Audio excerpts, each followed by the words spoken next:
Yeah, y'all know what it is, man. Eagles wear boxing.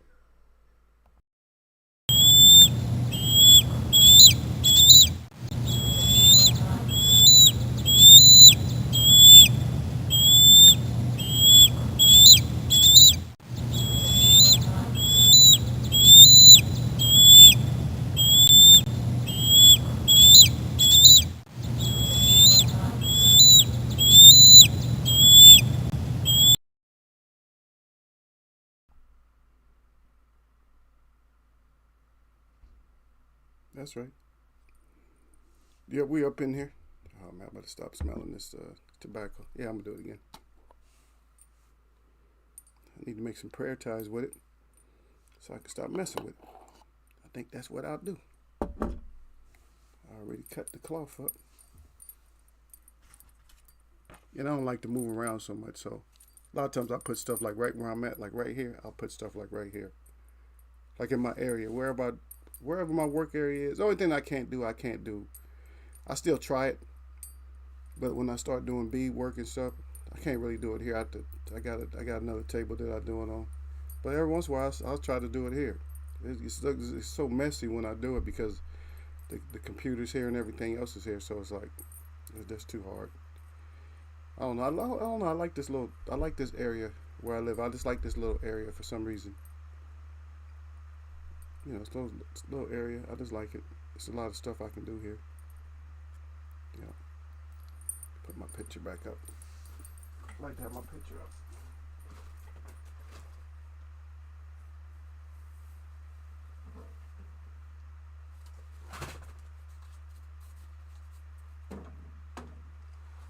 Oh, stay up there. One.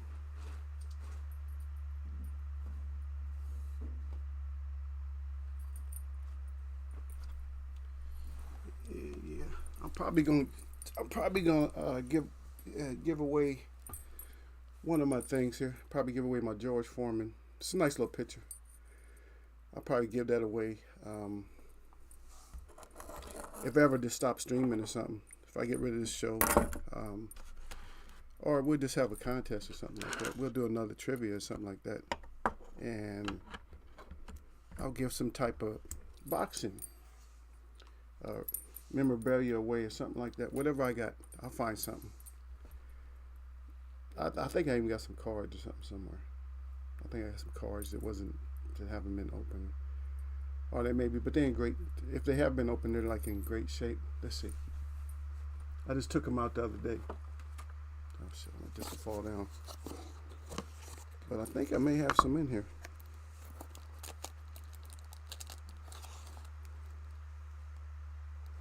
Yeah, I lost my collection though. My collection, I lost that. Can't even. I really don't know. If you look in your, if I go back and look in my mind, I just don't know. Okay.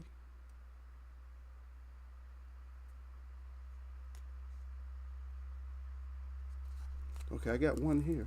I probably got a couple. Okay, this one. Okay, I got one that's completely not open. I don't know what it is. It's I may just do that too. I might just send that to somebody. I might just send that. And these are called Hall of Fame. So just all it's got the old school. It has old school athletes in it. So I might just do that instead. If we do like a trivia, so I might send one of these because I got one, and you'll be the first one. And these are old too. I mean, as far as they're old plus they're old. They might be reprints, but when they came out, it was been over 10 years since they came out, and I have at least one of them that's not open. And so probably I'll just when we do a trivia or something like that, I'll give this one to somebody that's not open at all. It had a sticker on it or something like that, but I don't know. I guess you can wash that off. It's not in the greatest of shape, the package, but it's called Hall of Fame, so that's what it's called. So if you guys want that, let me know. That's what it's called, Hall of Fame. See, I'll show you both ends. It's show you both ends of it. See, there's one end. I'm gonna turn it slow so you know I'm not deceiving, which I don't. See, both ends of, so both ends. And I guess to get these, let me see, 14.9, 9 collection sheets. Probably. I don't know if you can still get these, but it says you got to send some money, and it was $12.99 back in the day to get these. But if they are still, you probably want to email them or try to see if they're still around. Because if you get, because you can get a sheet, I guess, but it's not going to cost. I don't think it's going to cost you $12.99. I think it's going to cost you quite a bit, because this was back in the day when it was $12.99, but now it's not. But I have one that I can see here. I may have some other ones, but I know I have at least, I got one that's not open. And I don't have a problem giving that out as a gift. I may have more than one. Okay, I got a couple. Okay, I got two. So we'll hold those up. So we'll do a trivia or something like that, and I'll just hold them up. And what we'll do is, I'll just hold them in my hand, and I'll let you decide which one you want. I ain't gonna get rid of both of them. Shit. I gotta keep one, right? It's only right for me to be able to keep one. But I got at least two. I got two. I'll look and see if I got more, but I think right now I got two, so we'll go for that. Yeah, I'll put those in here with me. All my little sports stuff. Not everything, but I'm probably gonna get rid of the football, the helmet. I'm not gonna do that. I'm probably sell that stuff. But if you guys are interested, I'll sell it to you guys first, because I'll give you guys a better deal on it than I would somebody else. If you guys want it, you guys can just send me a cash app or something, and I'll send it to you. And I'll take care. I'll take care of like at least half the shipping, because I know the shipping is gonna be a little bit. If you're in the U.S., shit, I went down there the other day. I shipped some stuff overseas. It was like, ooh. To get it there fast, about $250. About $250. That's actually, shit, it's probably cheaper. Sometimes they got these flights, man. It might be cheaper to just take a round trip flight, drop that shit off, and come right back. Hey, it's a dollar trip. But you just don't want that. You don't want that stomach acid. You know, if you're just going somewhere, I'm a thinker. I think too much. If I'm doing something like that, I'll be thinking the whole time, like, damn, I'm just going all the way up here to drop this off. Could have set my ass at home and spent the same amount of money, just had the shit. It would have got there later, but it would have got there, and I wouldn't be, thinking about it like that there. Yeah, it's too bad. Okay, I'll wait. I'll wait till some of y'all get up in here. Anyway, hit that thumbs up before you hit anything. Before you hit the live button or anything, you come in Eagles Way of Boxing, hit that thumbs up, which I see you guys have been. Some of you ain't gonna talk with me, but come in, have a seat. Let's talk about it. I want to talk about the matchup. We're gonna break it down. We're gonna see at least one or two sides. We're gonna just look at what needs to be done, because that's what we always do. Yeah.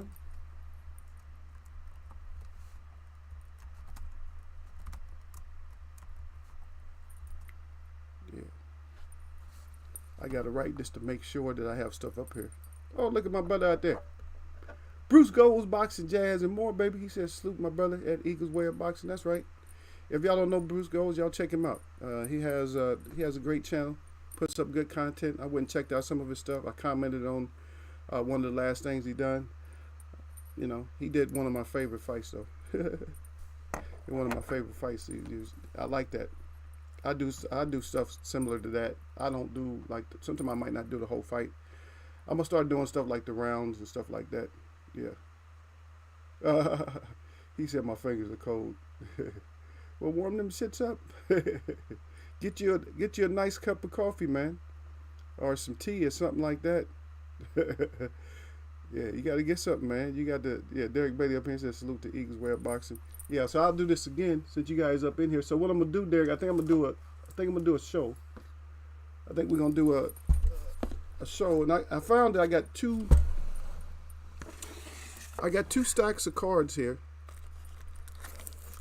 and they're Olympic cards. So there's a chance they may have boxer in there or whatever, but it's 15 cards. Because I'm a car. I used to be a card collector and stuff like that. So these are old. Um, and so I had these probably as long. I didn't have them as long as the date is on. I got them later. I don't know how in the hell I came across them. But these came out in like 90 or something like that. 90, 92, something like that. But you get it's a pack of 5 cards or 15 cards. I haven't opened like 2 of them. But I'm going to give somebody a chance to win these. I'm going to send them to you. And see, the pack is not open. It got a sticker on it because I got it on sale back then. But they're probably worth a lot more now. But you can always use some soap and water and get that off. See, they got the little Olympic flag on there, and they're closed. See, they're closed on both ends. That's closed up, and that end is completely closed up right there. And it tells you that you can get a sheet of these or something like that. And back then, so these are marked for like 30 years ago. I didn't get them 30 years ago, but they're marked for like 30 years ago. So 30, something like that, close to 30 years ago. Or what is it, 20 years? 30 years. So 30 years ago, they was $12.99 for this. $12.99. But now I got 2 of them. So I'm gonna let you guys choose which one you want. I'm just gonna hold them up. Y'all gonna pick left or right, or you can just say I don't care. As long as I get one, just let me get one of those Eagles. So we're gonna do that. If I find more, because chances are I might find some more that is. Salute to Gil Coles out there too. So if I find more of them, then you'll have a choice between whatever I have. I got 2 so far that I found that's closed up. I was just looking through some stuff because I was trying to see if I had any cards that was worth anything. I probably do. I gotta take them in, but it's not like my other collection. I had a whole lot. I had a whole lot more. But everybody's welcome to the trivia. We'll do a trivia, and then I'm gonna send one of those to y'all. Maybe something else too. Who knows? I might send you something else. Do y'all deserve anything else? Anyway, I used to have a lot more. I used to collect cards. I stopped collecting a long time ago. I stopped collecting cards probably, well, I'm going to say that I might have grabbed, like every once in a while I might grab some cards, but it's been like, shit, it's been 15 years or more. It's probably been a long time. A long time since I actually collected cards. But when I was a kid, I used to have all the cards. I used to have everybody. I used to have so many cards. I had the old baseball players and stuff like that, but somehow my card collection disappeared. And it probably disappeared for like $50 or something like that. It probably disappeared for no money. And it was worth a whole lot of money. I probably don't even know how much money it was worth. It's worth a lot. Like today, it would be worth like a lot of money. But things happen. I always have things, and you have things in your family that sometimes things disappear. And that's what happened. It just disappeared. But those, I collected those in like the late 80s and stuff when I got these. Something like that. Probably late 80s, early 90s or something like that. There was kids that collected cards, and they just had like boxes of cards, and I met these kids. These kids just started giving me cards. They started giving me a bunch of them, and I wasn't really collecting. But every once in a while, I used to go, go get some cards because they had those, what was it called, Star something? It's the Starlight or something like that. Those cards, the real fancy cards that you can get them at like 7-Eleven or something like that. And I used to get those cards. Skybox and some other ones I used to get because they had Michael Jordan and all those guys on there. So yeah, I used to grab some of those every once in a while. But just every once in a while. I didn't make it a habit. Even though I used to always be at 7-Eleven, I'm like, let me get a couple packages.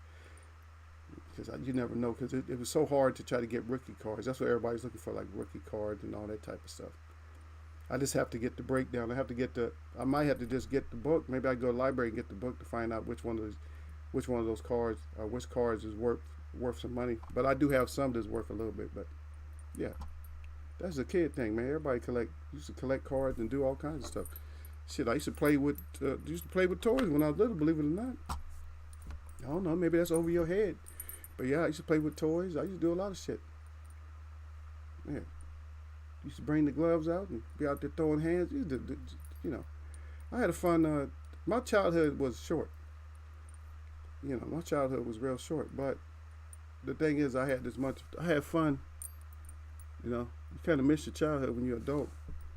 But yeah, I had a lot of fun though as a child. But you know, this ain't nothing like being a kid when you ain't, you know, no responsibilities. Get to eat for free, live for free, live in a house for free, get clothes for free. You don't get everything you want, but you get everything. You ain't paying for shit, so you good. You real good. Drink up all the water, drink up all the Kool-Aid, especially in the summer, man. It's all hot. You just like your stomach's all. You listening to your stomach. You ever play that game? Y'all ever played? Y'all never played that? Y'all ain't never played to drink as much water as you can and shake your stomach and see if you can hear it. See if everybody can hear it. Y'all ain't never did that shit? Shit. Cause we didn't have all the shit that they got now when I was little. We didn't have all the computers. I get computer shit was just coming out. We didn't have all that shit. We used to do all kinds of crazy shit just to.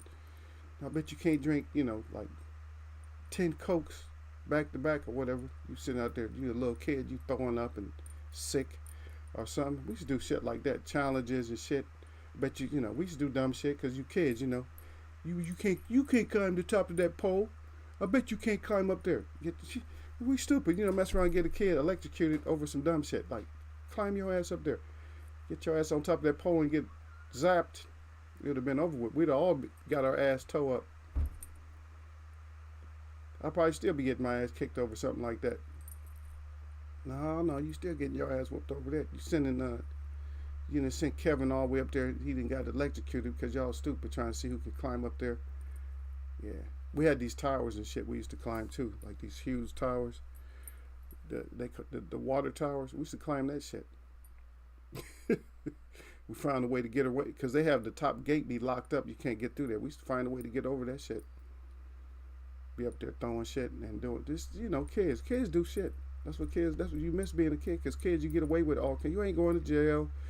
Well, yeah, I still went to jail, but it's just you don't go past. If you're a kid, if you go to jail, you don't go past a holding cell. And then they have a special holding cell for your little ass. When you're a kid, they have a special holding cell for you. You don't have to be in there with the adults and shit like that. If you're a kid, I'm talking about like 11 years old and shit. How old was I? I was like 10 or 11. The first time I went to jail, I was like 10 or 11 years old. Anyway, Derek Bailey said, salute Eagles Web Boxing. Bruce Goes is salute at Derek Bailey. Then Derek Bailey right back, salute at Bruce Goes Boxing Jazz. Boy, he said, good show today, brother. Okay, you got to go see it. I got to be able to come see y'all every once in a while. Derek Bailey said, I saw it. See, I was watching before I spoke at Eagles Web Boxing. Okay. Gil Cole said, sup, Eagles Web. And then Derek Bailey again. Get the product, the producer at Bruce Goes Boxing Jazz and more. Yep. And then Gil said, collect cards. No, I don't collect cards no more, brother. But I just held on to them. Shit, you might as well hold on to them. Shit might be worth some money, man. Shit. I'd rather spend a card than spend some money. Yeah, Derek Bailey said, salute at Gil Coles. At Derek Bailey with the 100. Bruce Goes Boxing Jazz and more at Derek Bailey. Say, I know. He laughing out loud. Bruce Goes again at Gil Cole. Salute, bro. And then Gil's Cole at Bruce Goes Boxing Jazz and more with the 100. Gil Cole said, I know what card you don't have. What card I don't have?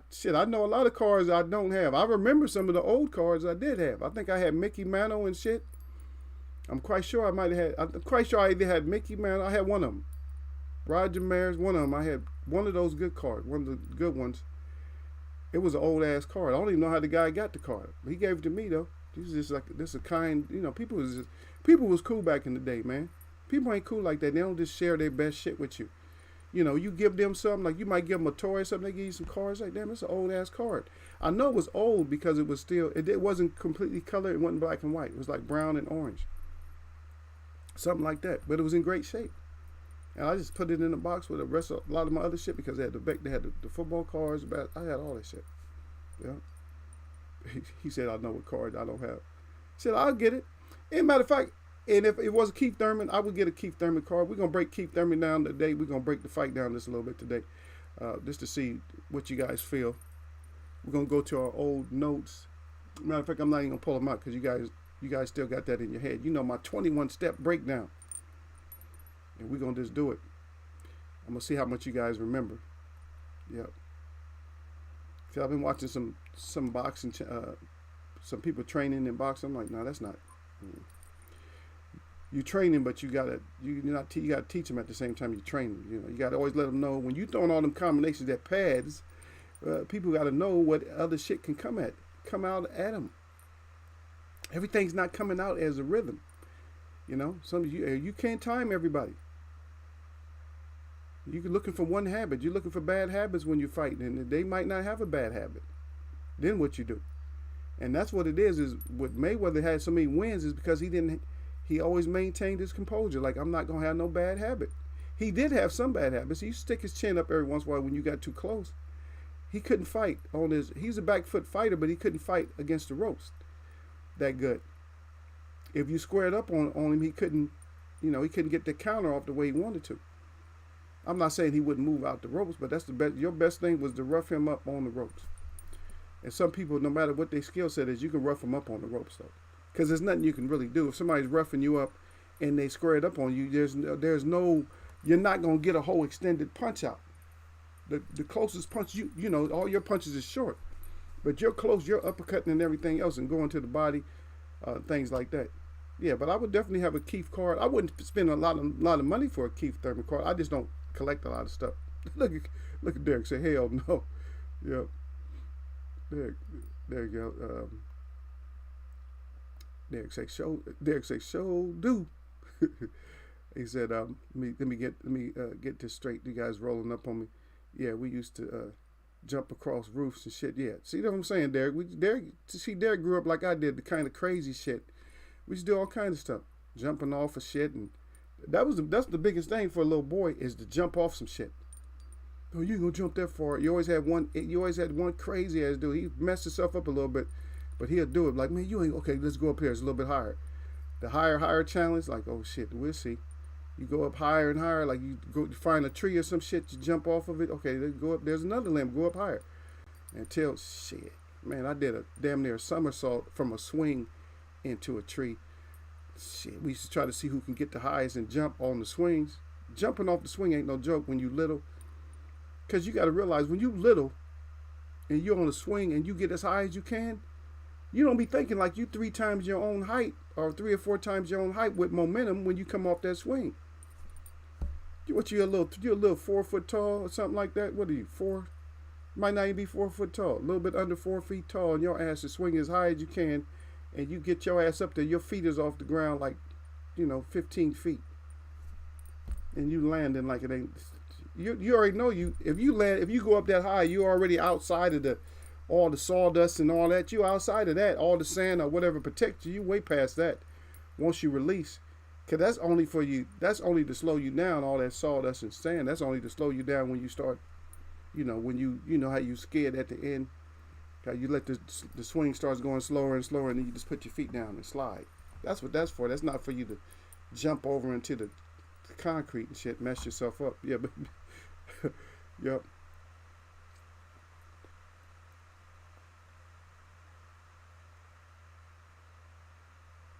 Okay. Yeah. Look at Bruce said he never played the water game. He said never even heard of it till now. Probably you look at some older movies or something like that, or people know if you from a certain area, it's a water tower. It's like them big ass towers with the water that we used to climb that shit.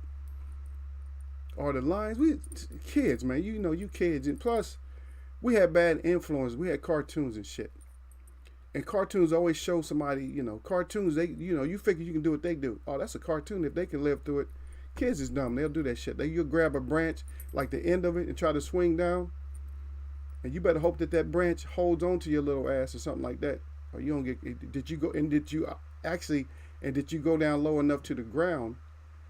To where you can jump off, because sometimes you get up there high and that branch don't give as much because your ass is too little, but now you hanging on the end of it and you can't climb back up. Now you gotta let go. And your ass is fit. You 30 feet in the air or whatever, 20 feet in the air, and you gotta let go. You know what I'm saying? I grew up. We had all the trees and stuff, so people loved, and plus we had some acreage and shit, so people used to love our yard. People used to love to be over our yard. People used to come from other places, other neighborhoods, just to play and mess around in our yard, because we all had all the trees and we had all that shit. Yeah. We had all the dangerous shit that you come over and get yourself messed up and go home all jacked up. Like, yeah, what was you doing? It was over there, Eagles in them house playing around. Yeah, that's what. Yeah, you over there playing around. That's what you get. Told y'all to stop. Because after a while, parents don't tell you to stop no more. They get tired of telling you. They get tired of telling your ass to stop. Okay, well, Bruce Goes got some new stuff. Derek Bay said kids, as he said, stuff kids don't do anymore. Yeah, because they're on the computer. That's why they ain't got no kind of strength. They all flabby, any little thing. But I was watching this thing, Derek Bailey and everybody. I was watching this thing where they was talking about like the kids now. They were showing like they would show clips of kids from like old school all the way up to now, and they showed it's actually documented. You can see the softness of kids now. They can't take a punch. They ain't gonna fight. They ain't not gonna fight each other. They'll shoot, but they just something happened to them to where I don't know, to where they're not as tough anymore. Like strength wise, they're just not as tough. They can't take as much. If they have a slip and fall, they'll stay down like suffering. Like, get your ass up. We had to play it off though. We got hurt. If we fell hard, we still had to get it up, man. You be laughing you be crying a little bit, laughing at your boy at the same time. Yeah, man, you laughing. They laughing, and you gotta laugh. Now they'll just stay there and cry like, oh, man, stop it. But I'm just saying that's a reality. That's not something that's made up either. You know what I mean? That's not something that's made up. Yep.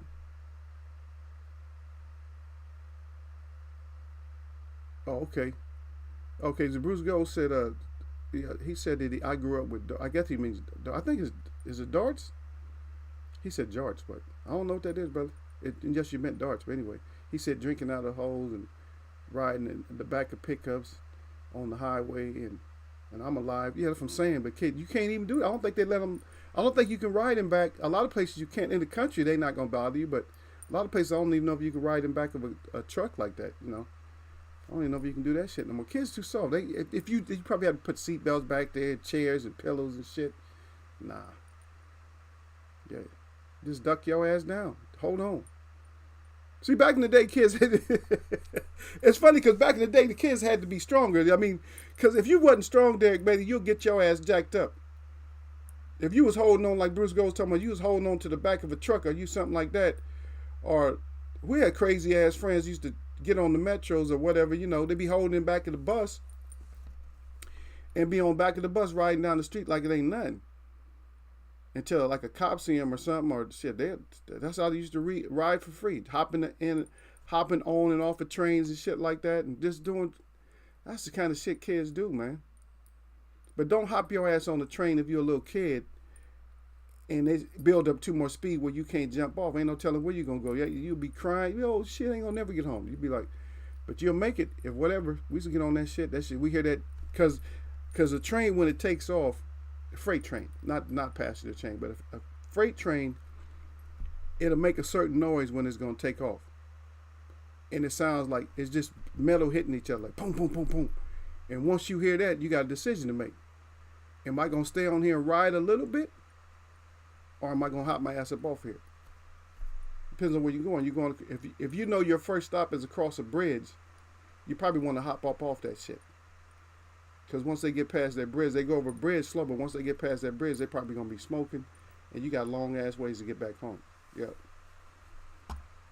But I understand that too, though, Bruce. Yeah, the hole, he said, drinking out the holes. Let me take care of this scam. I'm getting a scam phone call right now. Oh, that's Derek Bacon. No, I'm just kidding. Getting a scam phone call. We'll see. Let's see how long this lasts. 4 seconds. So that means the phone already let them know, hey, leave a message. They hung up. It's just good to have that little spam device on your phone to where they try to spam you and they like, I don't know what to say. Yeah, I've seen people try to see who could drink the most water. They damn near drown on dry land. Yep, because that shit start going up your nose.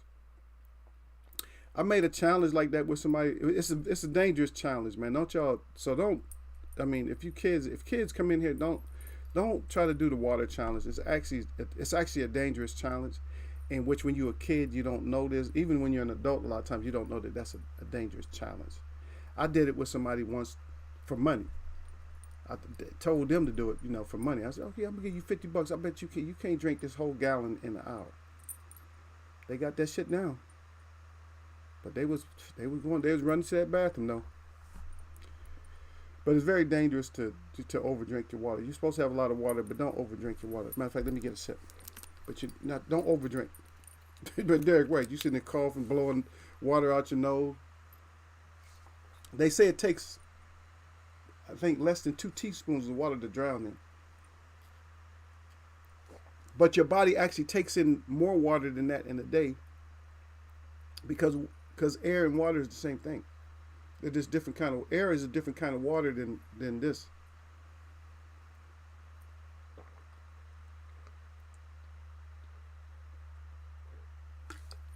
Because you can see when the air condenses, there's water, right? So the same thing, there's water. Because what does condensed mean? Duh. Yeah. It's a damn shame though, Derek. Somebody do that. Yeah. Yeah. So you're not getting off the opponent. Okay, off on the opponent either. Yeah. For sure. Yeah. Yeah. I said I remember we used to climb the cherry tree to pick the cherries. I said I fell from the top tree. Damn. Snap now. Damn near every branch. On your way down, you heard that shit was cracking up. See, watch that shit on TV. That's funny, Derek. What you said about them cherries. I'm gonna tell you something, man. If y'all ever had like wild cherry trees around your hood or something, or anywhere, like if you went out to see your cousins or whatever, if you went out to a farm or anywhere, you see them cherry trees, man. I'm telling you, that shit is the most addicting fruit. Once you see it, you can't help but go up there. And we did it wrong though, because we didn't just go up there with bags and pick cherries. Sometimes we did. But sometimes you be in the wrong tree, so you be snapping off branches, running down the street with a branch. Put that branch in a bag or just run with it. And they be just so loaded, man, with so many cherries on it, man. You can't even see the tree. It's so many cherries. It's like, it looks red. Man. That's memorabilia. So memory lane today a little bit. We starting off just talking about it. But damn, Derek, bet you didn't take your ass back up there again. Derek went down there. Hearing that shit on the way down, I bet you was scared to death. I bet your eyes was big until you landed safe. Like, oh, I'm good now. Yeah, I forgot. I know I had a couple of friends that broke legs and shit like that. That's from school. Because the school we went to, they had like the inside, like had a courtyard on the inside with trees and shit. That's on the inside. It's like a greenhouse, and so they had freshmen, kill freshman day. And this dude, he jumped off of that shit and broke his leg, and his cousins was the ones that was chasing him. I'm like, damn, dude. So I got the hell up out of there that day. I was like, let me get up out of here, man. If he's running from his own cousins, because they gonna beat you down and shit. Like certain people they wouldn't beat down, but certain people you're gonna take a beat down. I don't think I ever took. I think I took a beat down. They was like, no, hell no, he cool. Yeah, certain people you cool, you dress right, your hair right and everything, they ain't gonna mess with you. But you some bum ass, they gonna, you getting the beat down. Yeah, Derek Bay got his hands up, said, yeah, they tender now, huh? Yeah, we used to make ramps to jump about. Yep, that ramp shit will get you killed. Because if you don't lean, because you got to put your feet down into the pedals and kind of lean a little bit, you got to make sure you're leaning on that shit. Don't be leaning back, you all back like this on the seat. Yep. My cousin busted the back of his head. He was doing he was on the road bike, trying to hit that wheelie, and a wheelie on the road bike it's harder. On the road bike, he's on the road bike. I think it was wet too. He busted the back of his head open. Like, damn, dude. He had stitches all in the back of his head. That shit patched him too. This shit patched his shit up. I don't know how long it took for that shit to grow back. His shit was patched. In case you don't know what patched is when you scalp yourself, and it wasn't a native that scalped you. You got scalped somehow. Like if you, and it can happen different ways. You can fall. Something can happen till you get patched. You can get patched at a barbershop. I don't think I've ever got patched. I may have, but they repaired it. Just had to cut my hair shorter. But if you get patched, it's just not a good feeling. It's kind of like you hear it, because it's like a, oh shit, I done got patched. You might not even feel it, but you might get patched and stuff. It's hard. And it depends on where the patch is. If it's in front, you're not going to fix it. If it's in the middle, you can kind of hide or whatever. You can kind of hide a patch, but it depends on what kind of hair you got too. Whew. That's the worst feeling, get patched. Say, damn, man, you got a patch. You see somebody with a patch, you be like, where'd you go? You ask which barber they went to, so you know you ain't going to go there no more. Yeah. Yeah, but the Rams, yeah. Derek used the word tender. Yeah, he said they tender now. Yeah. He said, right, Eagle.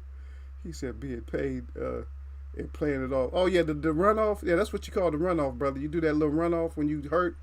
You know you effed up, but you do that little runoff like, yeah, man, I fell. That was hard, son. You laughing on the inside. You dying. You like, oh, this look hurt. You get home, you might cry to your mom or something, or if you play long enough, you'll get rid of it. Because they're going to talk about you for a while, though, but after a while, you just get rid of it. But you still be hurting like that next day. Like, God dang. Yep. Bruce Goes said, Bruce Goes boxing, jazz, and more. He said, they're not in condition anymore. No, because computers don't get you in condition. Okay, let me see what y'all know. Let me see. Let me go down to the bottom, see what y'all know. Okay, Derek, before I get down to the last comment, I want to see what y'all know before I get to the last comment.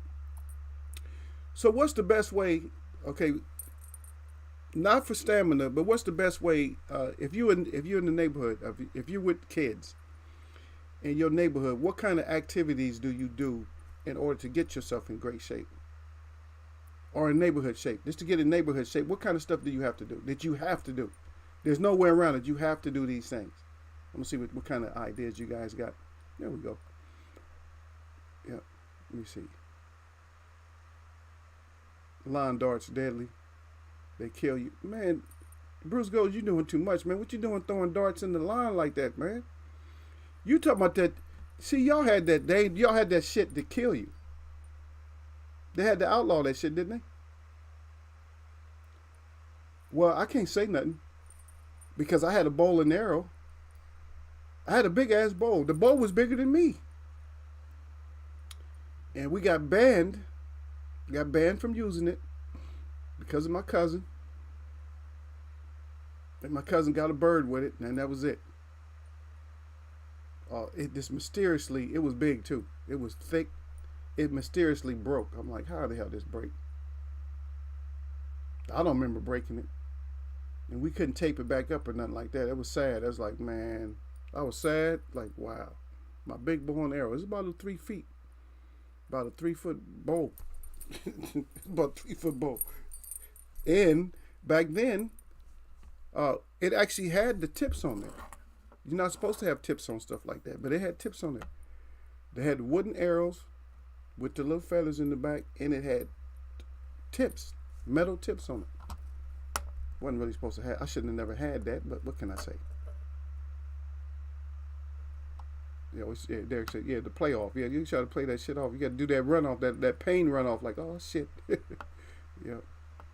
But that's too deadly, brother. He's talking about lawn darts. Yeah, Derek said, I remember those at Bruce Goes Boxing, Jazz, and more. Yep.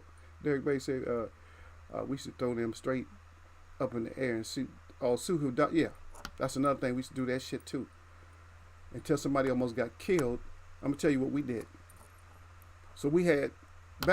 when I was growing up, it was legal for kids to buy almost the same shit that adults buy except for guns. All the other shit you could buy. So we used to buy these hunting slingshots. You see, people don't even know they had hunting slingshots, right? Metal shit, can't even really bend them. They have a rubber, it's not a rubber band, but it's like rubber that goes over the handles and shit. You pull that shit, boom, fire it. Now you can mess somebody up with that. So we used to fire marbles straight up in the air. Marbles in the middle of the street. Fire the marbles straight up in the air. It was like, phew. And it'd be a daylight too. You couldn't see them. You'd be looking like, oh shit, that shit gonna come down sooner or later. And I think what is the terminal velocity is 120, something like that. That's hard as hell for marble, right? So it's probably high enough to catch a little bit of speed, because I know it went up faster than that. So now that I think about it, as strong as some of the kids was letting that shit go, I'm saying at least, I'm saying over 500 feet that marble would go up in the air. It had to be over 500 feet. Shit might be even close to 700 feet that shit went up, and you just stand there like waiting, like, okay, I'm cool, man. Please, we the last one to run, like Derek said, the last one to run. I don't think I was ever the last one to run. And then my boy, he had like the long hair, whatever, he had the afro. He fucking around, got caught. He got caught, and that was the last time we did that shit. Once he got caught, that shit, you can hear that shit thump too. That shit thumped his brain through his hair. Bam, that was it. No more of that shit. And then they had these little rockets and stuff. So we decided, hey, this rocket ain't good enough. So we just made our own shit and put some, the big firecrackers in the bottom of them, light that shit, let that shit go up. You should have seen people, man, you should see kids scattering everywhere when we did that shit. Because the first time we did it was fun. We did it with like I think a small, like a smaller firecracker. That shit went up high, like, oh shit, like a couple hundred feet. Let's try another one. Mess around, did a big one, boom. See everybody running off. Like, hey, oh no shit about to hit me. Yeah, that's kids, they like the softness now. The kids, I'm sorry, but you children, you youngsters that grew up in, where we gonna make the cut? I'll let y'all decide. Where we gonna make the cutoff at? I'm gonna say the cutoff is, in other words, when you go back. So you go back. I'm gonna keep it real. I'm gonna say like the 90s. I'm gonna say the 90s brought out like the softest kids. Maybe not like real early. Maybe not like 90 itself, but maybe so. But 90, I'm think that's when they just started getting like softer, and so now all of them kitten soft now.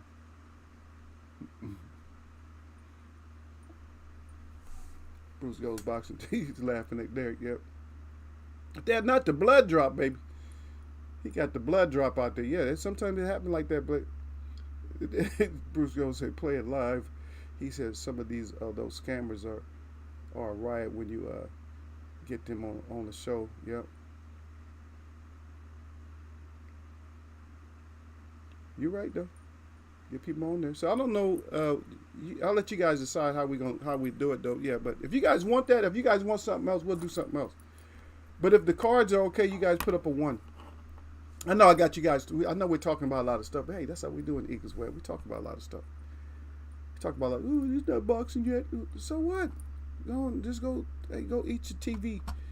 Go eat a TV tray dinner or something. Whatever. Go do something else. If you mad because I'm not on what you want to hear at the moment. We reminiscing right now, man. We wondering why y'all ain't as strong as y'all should be. That's what we talking about. Well, so just calm yourself down. Let me see. I'm looking right now, Bruce, to see.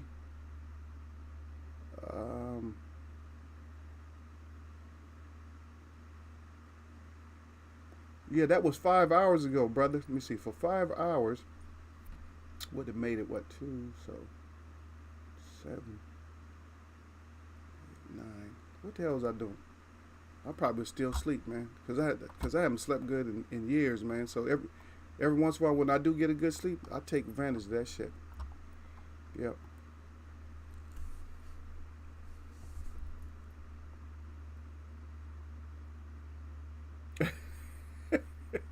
Exactly, no bags or anything. Yep.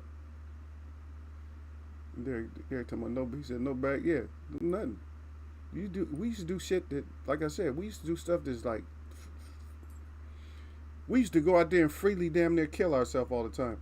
Derek Bay said I had to go back after a while to prove I wasn't soft. Yeah, 100. Yeah. No, because see, this is the thing though. So if you got a mom at home, So mom gonna make you feel a little bit better anyway though. She might be making cookies or some shit or so anything. I love that, man. I miss that shit. But your mom or your grandmother be making cookies or something nice. You, man, your whole day, man, can't nobody mess your day up. If you know you got chocolate chip cookies waiting on you, or you got your grandmother's cobbler or anything, you got something waiting on you. I don't even care. It could have been some native tea or anything. If I got something waiting on me, anything. I remember the first time when I was little, when I had the native tea and stuff, I was all happy. I was like, oh shit, the sassafras. I was like, good stuff here. Yeah, but when you're a kid, man, you're so appreciative. You right now they're unappreciative, but when you're a kid, man, if there's a certain point as a kid, you're appreciative to anything. Whatever your parents say, that you just go with the flow. Are we going to eat fast food, or we going to do this? Yes. You be all happy and shit on your best behavior. You always got to show off though when you get home though, especially if you don't eat because usually you don't eat. Sometimes you eat in the car. Eating in the car is like fun. Like if somebody has a van, usually don't eat in a regular car, but if somebody has a van and you roll with them, then you eat in the car. That's always good when you can eat in the car, especially if you can eat in the car and drive, or just sit there just eating in the car. Yeah, I used to love to eat in the car, man. I still love to eat in the car. I just don't. I love to be in my car probably more than being anywhere else. That's just my thing. I just like to be in the car. You know, sometimes you just want to be in the car, man. You feel, I don't know, you feel freer in the car, man. You sit in the house. In the house, you feel like you're trapped. Like, damn, I'm tired of being in this house. It helps a little bit when you open up the windows and like if you got something burning, like I got some sage or something burning, you feel better. But most of the time it's like, nah, I like to be out. And I had forgot about that. And I seen this girl that she used to do her streams and stuff in the car. I was like, they say, why are you in the car? She said, I love being in the car. I'm like, she right. I love being in the car too. You ain't got to go nowhere. She said, we should just sit in the car and chill all the time. You know, me and the dudes, you know, we should just sit in the car. That's how we do. Just sit there and chill. Derek said, you can't get kids to do anything. You can't get them. He said, you can't get them to do nothing. Oh, yeah, let one of them get hurt now. Okay. Okay, those are must things to do. Ride your bike and play ball. But also, when you're a little kid, it's always, I don't know if they have it no more. We had these things called monkey bars when I was growing up. See? Yeah, monkey bars. Yep. That's what they had. They had monkey bars and they had pull-up bars at the park, and they had they had the rings too, like the steel rings and shit. They had all that shit, like the rings. They had the pull-up bar. They had the monkey bars, or they had the one I don't even know what they call it no more. I don't know. They still got them. There's a park close to here. I don't know if I see them. They got more fancier shit than we had now though. But yeah, those ones, what do they call those? Because the monkey bars is the one like a building, right? Where you just go up to the top.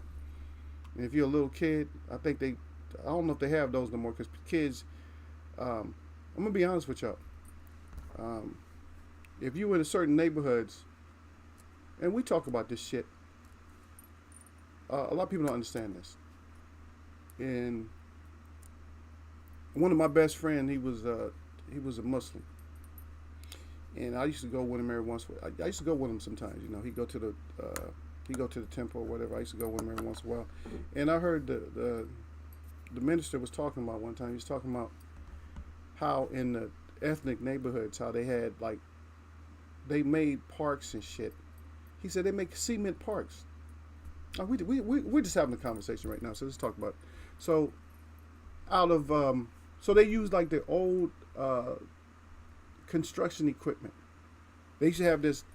I don't know if they still got this shit. They used to have this big wheel and shit. They use it, but it used to be made with concrete and steel. There's a what do they call that shit to press the road down? Is it called this? I don't know what it's called, but anyway, it's a road leveler. Back in the days, like in the 40s and shit like that, they used to call it a steamroller. But I don't think they call it. I don't know what the hell it's called now. I'm sorry, just don't know what it's called. But y'all know what I'm talking about. They got them two big ass metal ton wheels on it or whatever. So they take shit like that, put that in our parks, like cut up certain equipment, and then on the bottom, I think even on maybe the swings, they might have had sawdust or sand. But most of the stuff you played on just had concrete.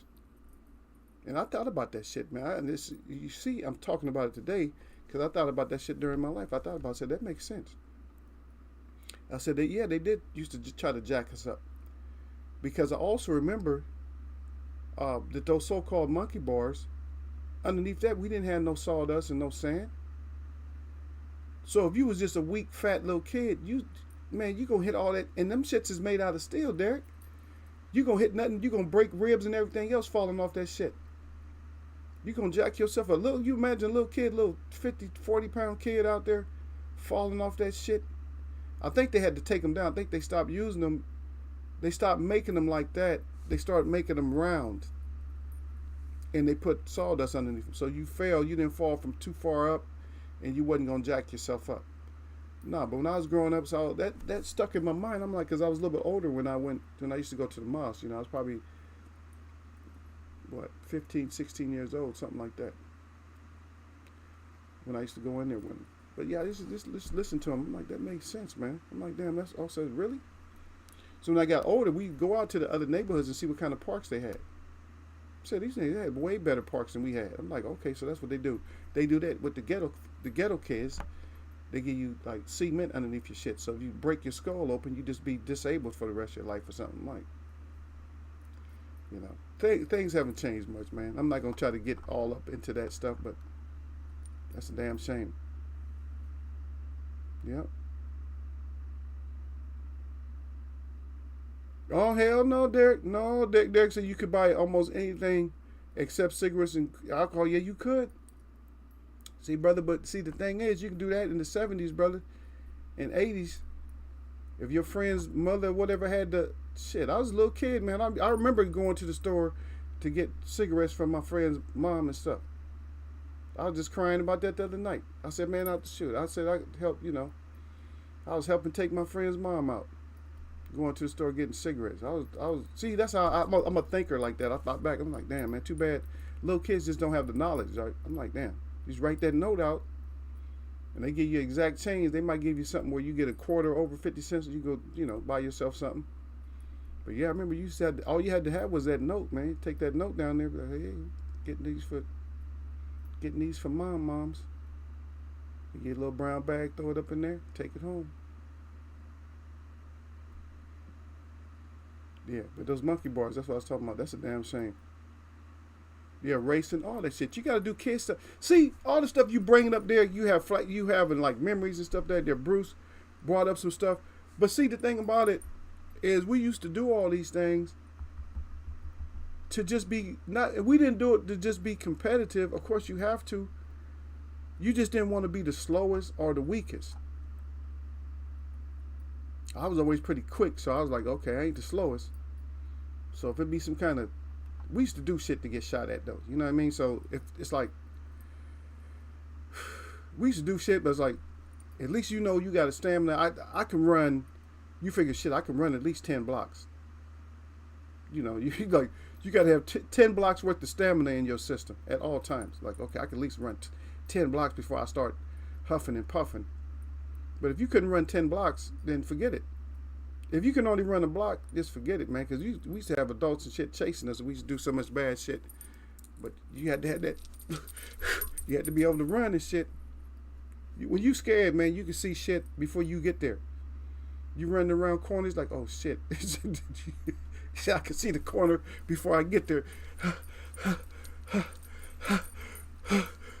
That noise don't mean shit when you a kid and you running scared. This doesn't mean nothing. When you going, that don't really mean nothing. Today it means something. It means your ass tired. But back in the day, all that means is that means you giving it all that extra shit. Yep. Derek said, yeah. He said back in the day, he said, yeah. He said mid to late 90s. Yeah, that's when everybody started getting soft. Yep. So if you're born now, so the kids is now, if you're born anywhere from Derek said from 90s on up to now, see, Derek's 70s, 80s, you know what I mean? So it's like, yeah, if you was a kid in the 70s, 80s, you're good. But if you was a kid, if you was just born in the 90s, you probably got a little bit of softness in you. Derek said, yeah. He said mid to late. He gave y'all a break, though. He said mid to late. So So you guys are like early 90s, 92, 93. Y'all safe. Y'all get we giving you it's because he's just saying in his estimation, but he's not saying that's a fact because it might go back to y'all this 92. Y'all might be soft too. We'll see. All we gotta do is get y'all in some kind of competition. We'll find out. Yep. Derek said very unappreciative. Yeah, at a point, but that's what I'm saying. But when how does that start though? That's what I'm wondering. Cause I wonder when I started. I think that's peer pressure. I think that's people just saying shit. Cause I promise you, man, I used to appreciate everything that my parents was doing that was positive. I appreciate all that. Man, I appreciate certain days. Like, damn, I couldn't like parties. It didn't even have to be a party. Like certain food, even if it wasn't good for me, I used to appreciate those days where we had like the fried snapper, like the snapper fish. I love that snapper fish, man. When I was a meat eater, I used to love that snapper fish, man. Like that fried snapper, and they have like the rolled in the cornmeal and all that. Whew. I just love that, man.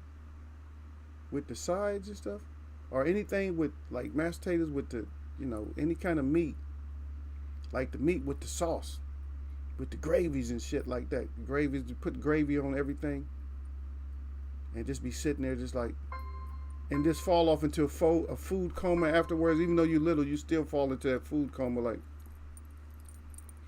because potatoes is designed to do that to you anyway. All that starch and shit is the same thing as sugar. So it's like, that's bad shit to be eating. But back then, you don't care. You just like, I don't care about no food coma. You just fall off into your food coma. When you're real little, sometimes you just don't eat enough. When you're little, you just go back outside. But once you get, what is it? Once you get,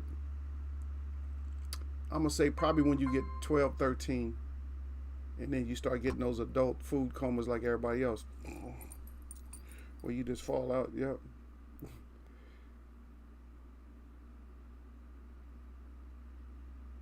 Oh yeah. Oh, see, that's another thing. That's a good point too. I seen some brothers from probably Jersey or somewhere, Philadelphia or something like that. All the areas, they put out the content, and you see them using all that shit, all that the pull-up bars and all that shit. I forgot what you even call that shit because it has a different name in the service. When you go across, I think they call that, the little pull-up bars. They call that something else. Where you go across, you swing across like a little, you got to do one arm at a time. I'm sorry, man. I don't even know what them shits is called because I know from when I grew up, monkey bars it looked like a building. It looked like a tower. And the higher you went, the further, the less you had to hold on to. Like they'll start off at the bottom and everybody's at the bottom swinging. You're a little kid. I mean, if you can't swing on the one at the bottom, you're a midget or something. But the small, so you at the bottom, it's like, I don't know, 12, something like that. Then it goes up to like 8 or something like that. And then after a while, you're down to 4, then 2.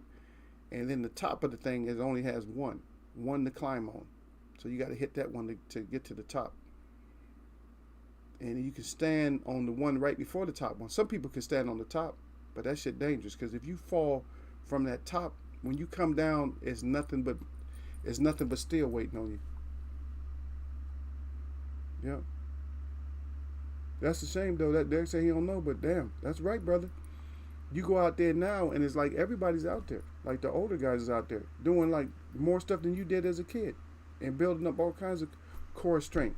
They doing stuff for the stomach. They doing stuff for the chest, shoulders, all that. Shit, maybe we need to do that. I gotta get in better shape though. Take my ass up and show y'all how to. Hey, this is how you do these pull-ups. Yeah. Yeah. Derek said, yeah, that's true. He said it didn't keep us from playing. No. It didn't keep us from playing. Nope. Derek said he couldn't. Derek said, well, that's when everyone knew each other back in the day.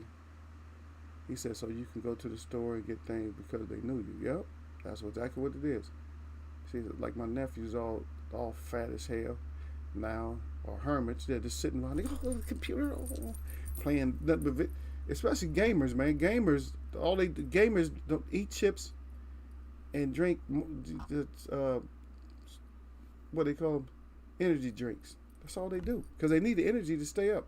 Chips and energy drinks all day. That's what you see them doing. Junk food. You don't never see them. I don't know how they stay. Some of them stay skinny, but some of them, the fat gamers. I know why you're a fat gamer because what you're doing. Okay, let's see. He said society because these kids expect to get whatever they want. That's exactly what it is. Expect to get everything. That's a damn shame. But let's get back. Let's get into boxing a little bit. Yeah, we get the rumors and propaganda. That's what they call it in the service. It's rumors and propaganda. But so hopefully we get past the stage of the rumors and propaganda. Because yeah, we're hearing that. I hear stuff that I see stuff that. Oh yeah, Tank is gonna get the fight. Whatever, Tank, you ain't getting shit. Stop it. When you sign some paperwork, and we know that a contract has been signed. I mean, we know that a contract has been signed, right? We have to know it because I don't believe it. So we have to know that the contract has been signed. Then we're gonna go with you. And me and Derek, at least Derek and me, and I, or however you say it, are still going to wait for your ass to climb in that ring before we get excited about you fighting.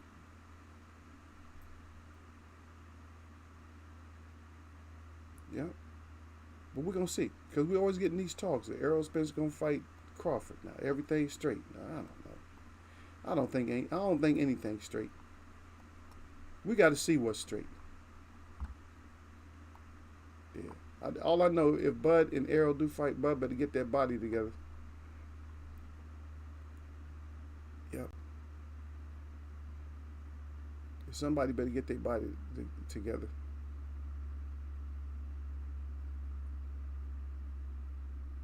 And that's just what it is.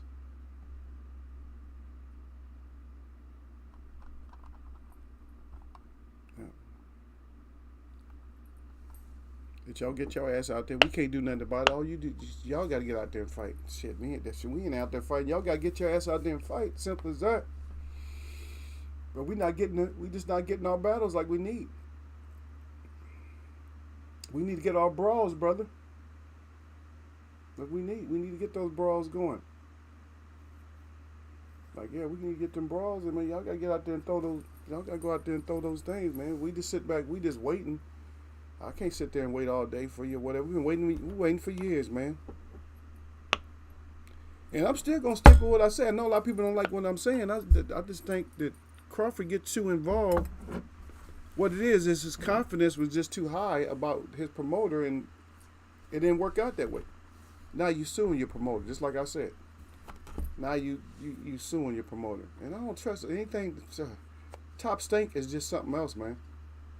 There's always some kind of problem with top rank. There's always some kind of problem. It's like, wow, here we go with another problem. It just seems like it. Between Top Rank and WBC and Eddie Hearn and Arum and all that, it's just, I don't even want to hear that. Every time I hear their name, I'm like, oh, here we go again. Here was going to be something. And who trusts people like Eddie Hearn in the first place? Who trusts Bob Arum? Who were they ever to be trusted? Bob ever had any kind of problems? Shit, back in the 80s when he had problems with Hagler, right?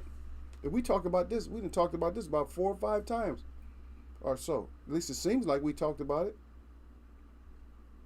Shit, the government had to get involved in order to get Marvin Hagler fight because of Bob Arum. Come on. Stop it. Y'all stop playing, man. Y'all got to know some history, because I don't know shit about boxing. But y'all got to know something. Why you call yourself Eagles Way of Boxing? Because I love it. I could have said Eagles Way of Sports, but I don't follow enough sports like that. I don't have time. I'm an entrepreneur and shit, so that's kind of hard to, try to keep my head above the water. Because I'm a sole proprietor, so I have to do a lot of work. And I got thousands of dollars in bills coming in every month. Shit. I can't be on here. I want to, but I don't have it like that. I don't have like a huge following or nothing like that. I don't have people like supporting me like that. They don't support Eagle like that. You know what I mean? I got my little, scroll at the top and everything, but that's all. That's it. I'll never say, I'm not really asking for a whole lot of support and stuff like that. I'm not really asking for people to subscribe. You can subscribe, but you have to be, this is more private than anything because you got to be more of an adult to be up in here. Because you might not last up in here. You come up in here, it might be over with for you.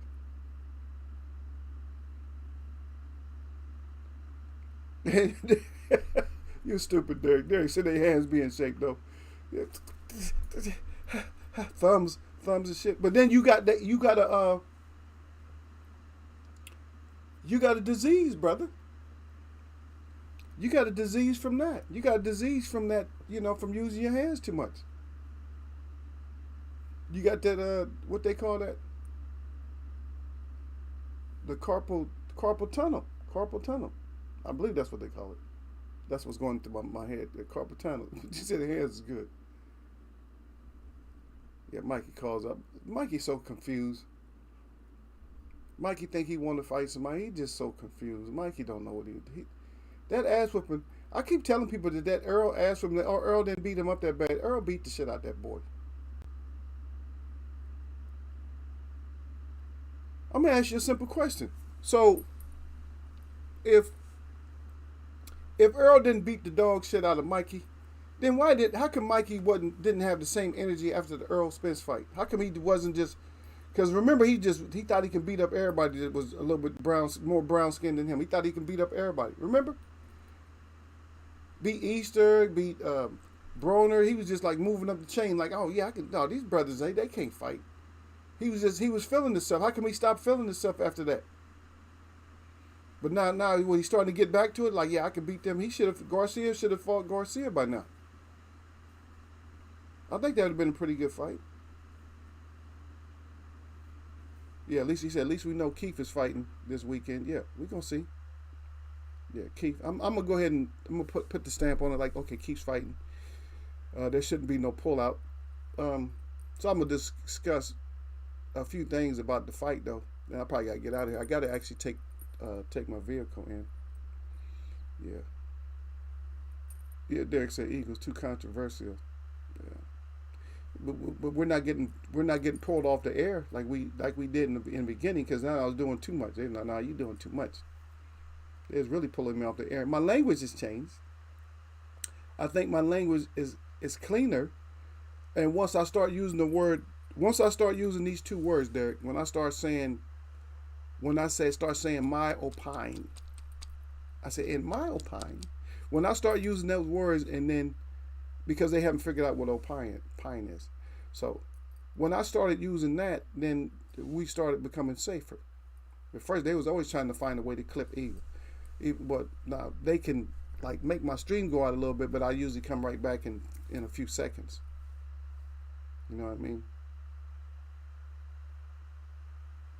Yeah, I missed some stuff you put. Yeah, keep fighting. He said right. He said no. He said can't trust him. He said Tony Tucker sued Arum in the '80s. Yeah, see what I'm saying? Yeah, carpal tunnel. Yeah, carpal tunnel. Yeah, Derek crying. He said, yeah, I don't know why that fight was never made. They just got us out here sitting like, you guys gonna fight? Get out of here. Either go out there and fight, or just don't. But you know how fast I talk, so we can always get this done. So, when I look at if you look at the two fights, and I don't know if I want to cover this Friday. We'll probably cover more Friday though. But if you look at the two fighters, you look at Barrios' last fight and you look at Keith Sturman's last fight. Two things. To make two things each. I don't even like holding these two fingers. I don't like holding fingers up at all. I really don't like to do hand signs. Yes, I'm doing hand signs like I'm doing my name. That's my name. And the guy who gave me the name, this is his name.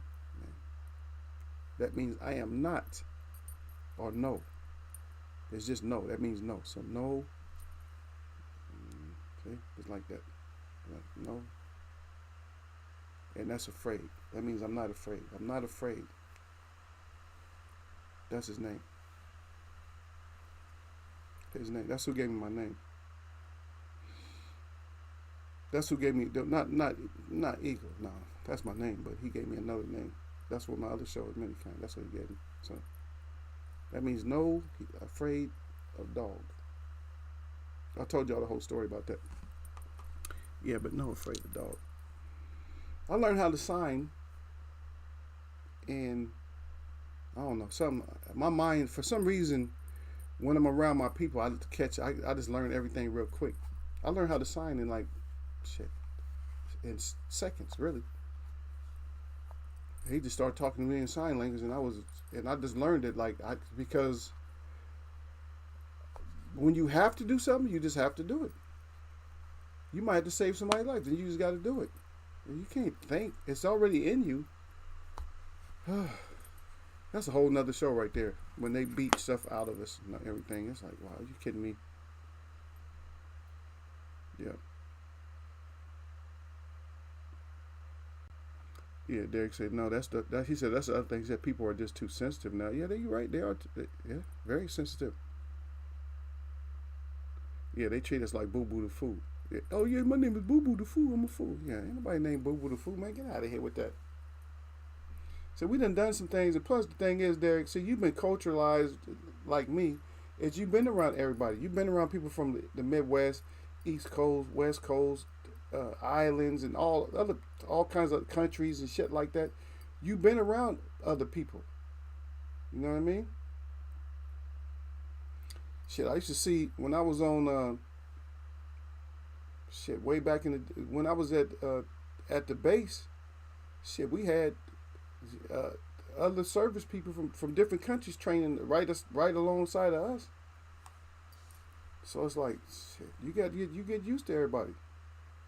It wasn't really no hangout thing. We didn't really hang out and stuff. But shit, I used to go over to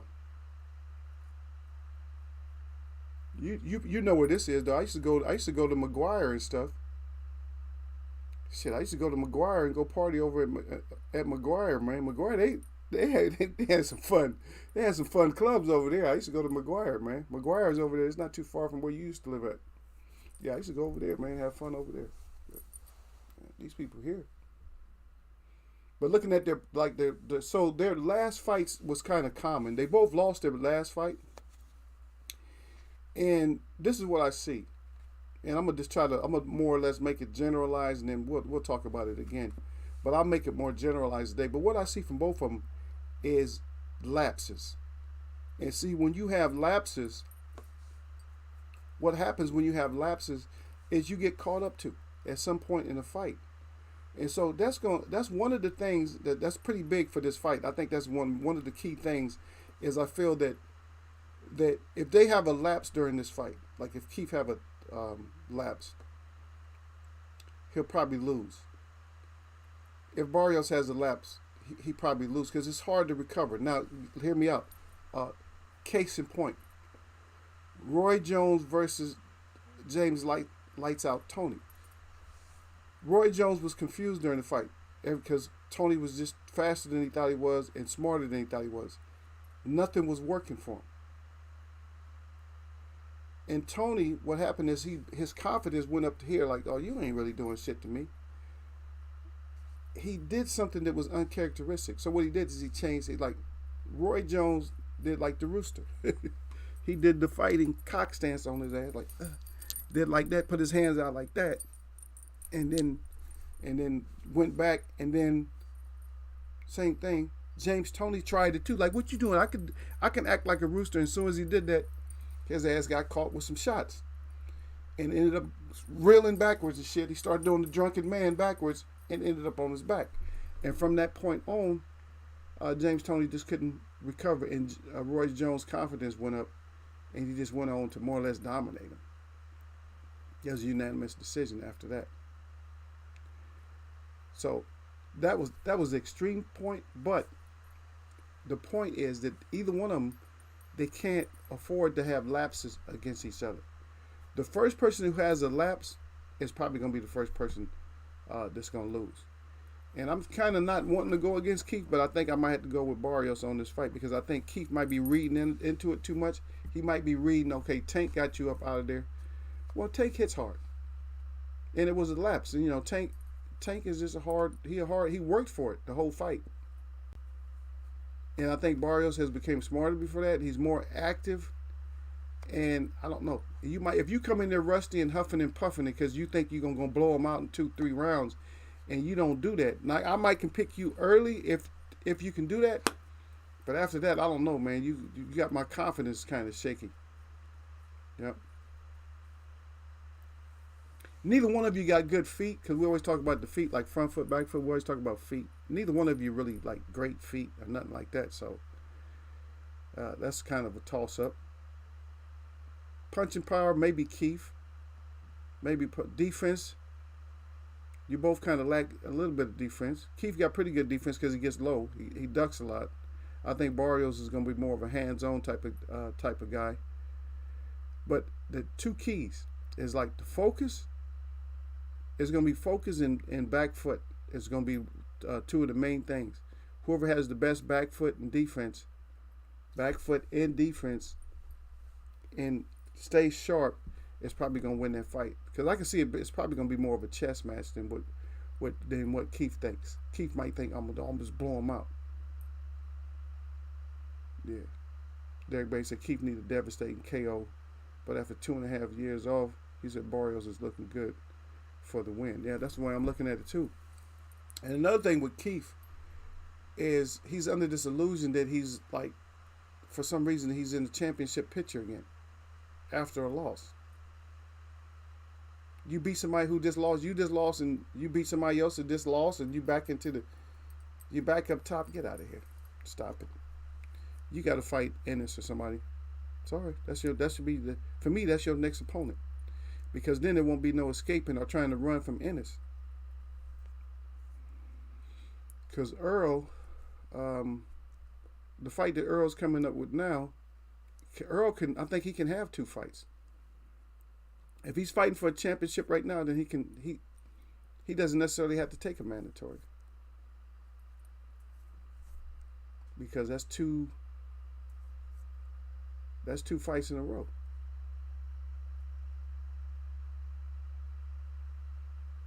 That was already a mandatory. I think Danny was a mandatory. So mandatory and then championship fight. I think he gets an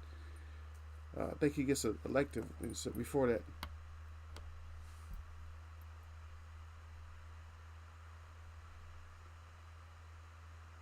Yeah, that was another point that I was gonna make too, though. Derek brings it up already. Derek said, plus Keith don't like it to the body. He said maybe Barrios will exploit that and put that into the game plan. Yeah, he should put that into the game plan, because if you don't put that into the game plan, you're making a mistake. But yeah, you should put that into. That should definitely be in the game plan. Pressing Keith. Don't let Keith press you. I'm just trying to give keys. So you got to be the one that's pressing. You got to be the one that keeps up. And talking about Barrios. So Barrios, you have to be the one to keep up that pace. You have to keep him at a pace to where you're not going to burn yourself out, but you got to keep him. You want to make him have to catch a second and third win. And other keys. We'll do this again, though. But other keys is like, you got to make Keith waste shots. Yeah, make him, because if he comes out swinging, make him waste those shots. Like, they don't count. Just make him to where they don't count. Because if you make shots, big shots, not count from a fighter that's throwing them, it's going to tire him out. He's just, and nothing's there. That's a lot of energy when you're not hitting. When you right back and forth, when you're like, pop, pop, pop, pop, pop, pop, pop, pop. When you're doing that, you know what I mean? When you're getting them back, pop, pop, pop, pop. When you're getting them right back, it's not as much energy as you and missing, because you're going to go overextend. You're going to go past the target before you can get it back. I thought your head was right here, and it's not. It's down there, and I already swung. I'm like, ooh. And you see, sometimes they try to change direction. That's hard too. When you're throwing it and you miss it, you still try to swoop them. You make up a new type of punch. Okay, you duck, so I'm gonna try to get you. You end up rabbit punching somebody or something. But it's gonna take energy. So that's another key that I see that Barrios needs to do.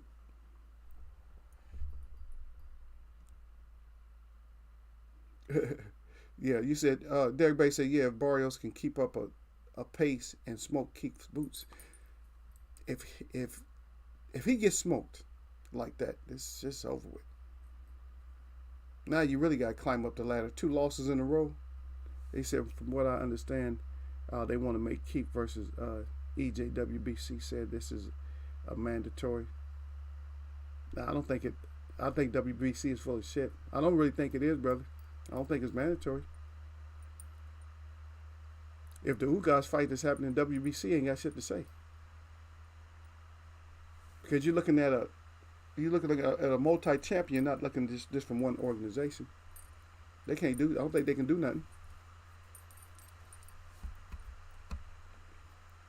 But Earl do what he want to. If he want to fight Keith, he probably don't. Probably don't even want Keith. He don't even want Keith. And I think, to be honest, I think he gonna beat Keith. If he does have to fight Keith, if he gets past this next fight, he gonna beat Keith up. Keith is gonna get beat up. You best believe he gonna get beat up. I don't think Keith is that good of a style for Earl. He might think it. I don't think he's that good of a matchup. It's just styles make fights or don't make fights. I just don't think, because even Kell Brook ended up not being a good matchup for Earl at the end. But when I broke that down, I showed y'all all the snapshots. You can see that most of the shots that Kell Brook was throwing was apologetic shots. Like, oh shit, he was closing his eyes and just winging and shit. And everybody thought he was like winning. Nah, he was getting beat up. Earl didn't even have no emotions after the fight because he was like, "Are you finished?" Earl was still mad. Earl didn't even have his championship energy. Championship, like, oh, I won the championship. Earl was still like, why you stop fighting? Earl wanted to punish him. Believe me, Earl's that type. That's why Bud and Earl be a good fight too, because they both like to punish. I think Bud shows that he likes to punish you more, but Earl likes to hurt you more, I think. Because Earl is like that let's see it type of guy. Like, let's see it. Bud is like, I told you so. Bud is more of a I told you so type of guy, but Earl's more of a let's see what you got then. And Bud is more of a braggart type, like, yeah, I told you. You know, that's why I like Earl, I think, a little bit more. I like both of them, but I think I like Earl a little bit more just because Earl is that type of person. Let's see about it. Because that's what you have to do as a man. Sometimes you got to, let's see about it. You can't be on that I told you so, because you don't know what, especially if you don't know who you fighting. Let's see. One of us, we just see. I'll just take out what my mom say. She said, I ain't win every fight. But they know that they was fighting. They knew it was a fight. They didn't voluntarily come back for another fight, even if they might have had the upper hand. I don't even think she ever lost though, but I'm just saying. They might have thought they had shit. They ain't want no more. Yeah, they want Keith versus EJ in September. That's cool. Yeah, Gary wasn't as sharp, and he was off 2 years. Yep. And Keith 2.5 years. Is Keith that type of athlete that can be off for 2.5 years and come back and be sharp? Like I said, I think Mayweather's longest, what was it, 19 months? What was Mayweather when he came back and fought Marquez? Marquez, right? When he came back to fight Marquez, I think he had been off like 19 months or something like that. He'd been out for a little while. And he wasn't as sharp, but he started off sharp though. He was pinpointing Marquez like nothing. Everybody got mad about that. Oh, Marquez is too small or whatever. But Marquez gave him his props. He said, yeah, he hard to fight. He said, if I would have fought him a few more times, I get used to fighting him, I can get a W. But that was a brave little dude though. I was looking back in the archives and I was looking at Pacquiao crying. The first time Pacquiao was crying, not the second time.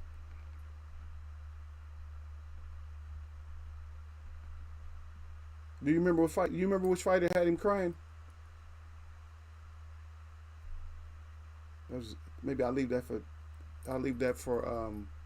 a trivia. Let me see if Derek knows. Though Derek might know. Which fighter had Pacquiao crying first? We know Pacquiao is a crybaby sometimes, but which fighter had him crying first? What decision did he lose that had him crying? I see you down there, Lala D. Lala D's in the house. You the only queen for the day. Salute to my queen, Lala D's up in here, Lala. She said, Cynthia, she got the hearts up good. She said, Derek, she got a beating heart. How come I didn't get a beating heart? Now she down there talking about. She was listening before she came in. I'm reading all the way at the bottom. She said, Cynthia, she said, I'm going to get you. Yep. Okay, just Derek. So Derek says, Keith been off longer than that. Yeah. He said, remember when he was still champ and hijacked the belts for 2 years, Keith has had a lot of inactivity. Yeah. Because even when he went, because we talked about that a couple of years ago. If you guys was in here, no, Bradley wasn't the one that had him crying first, though. You guys forget. So if you guys don't get it, if you guys don't know who made Manny Pacquiao cry first, then I'm gonna have to put that on trivia. Yeah. Let me give you guys a clue because I really want y'all to get it. And it was in these fighters, and they fought more than once. Now, but it was before Bradley, but then they fought more than once. So I'll let you guys. So yeah, we'll get it. Yeah. But Lala said, what it do? Yeah, what it do? And she wanted to get me now. But Derek said, peace to Queen at Lala D. And then Lala D said, Bradley, nope. Okay, now she gave me the beating hearts. Oh, she loved me. I get my beating hearts now. No, it was a loss, not a draw. No. He said when he fought, and I gave y'all the clue. I said they fought more than once. So, yeah. When he fought that Dominican dude and received the draw. No, that wasn't when he was first. It was a more popular fight than that when he was a crybaby. The one that I'm looking for. Yeah. He didn't do the crybaby. No, not Marquez. Not Marquez. Before Marquez. Before Marquez came into the picture. Or he might have been in the picture early. He might have been back and forth. I'll give you one more clue. He does have an M in his name. One of his names does have an M. Let's put it that way. So, now that helps you guys out. I think that should be enough information. The crybaby. Yeah, but Keith, I would say that, now this one's up in the air too, though, because I know that Keith thinks that he has like such a high ring IQ. He talks like a freaking boxing professor, don't he? He talks like a boxing professor, like, oh yeah, I'm a boxing professor up in here. Well, you're a professor that don't win as much shit as you should win. That's all I gotta say to Keith. You don't win the shit that you should win, and you being a professor, you should. You ain't winning all your shit. You know, you should win it. You gotta win, brother. You don't just be talking. Get some W's. Because we ain't trying to hear you if you ain't getting the W's and stuff like that. So the ring IQ, I don't know. It's kind of, for me, it's in the air. I don't know. Because it could be ring IQ. It can also be, you can mix that in with laps. You know, you can mix that with laps and stuff. You know, sometimes you have a lapse. And that might not even been a lapse. It might have been part of your ring IQ that you thought you could do certain shit. And you couldn't do it. And so that's why Barrios lost and Keith lost. Keith cannot afford to, I think they're both orthodox. He can't afford to get overwhelmed like right away. Don't lose your footing, Keith. Because now it's going to be an uphill battle because that's what you did against, you did that shit against Pacquiao. So in this fight, you can't do that. Make sure that your feet is underneath you at all times. Oh, there we go. Lala got it. Yeah, Lala got it. She put both of them down. She said, yep, it was Eric. There you go. Lala D got it. Yeah, Morales. Yeah. Oh, okay, the guy that fought Eric Morales and they can't stand each other. Yeah, it was actually, that's who it was. It was actually Eric Morales. Because Pacquiao thought he had the W. He was all like happy throwing his hands up. He thought he had the W. But then once he found out he didn't have the W, yeah. Once he found out he didn't get that W. So ring IQ for me is still up in the air. I don't know. I think Keith talks ring IQ more than he has. I'm going to go with Barrios on ring IQ. Front foot. Keith is not really, he's more of a heavy, he's not really a heavy front foot fighter, even though he wants to come forward. I think I'm going to give him the edge, though, just because of power coming forward. So I'm going to give him the edge on that. Head movement, I might give that to Keith. Lateral movement, I think I might have to give that to Barrios. So we're starting to check him off like this, and it's looking good for Barrios, but at the same time, it's looking good for Keith. But the one key, the key things for me in this fight, besides your focus, is going to be that for me, I'm looking at that stamina for one thing. They call it ring rust. Another thing they look at is ring rust, but I don't really call it ring rust.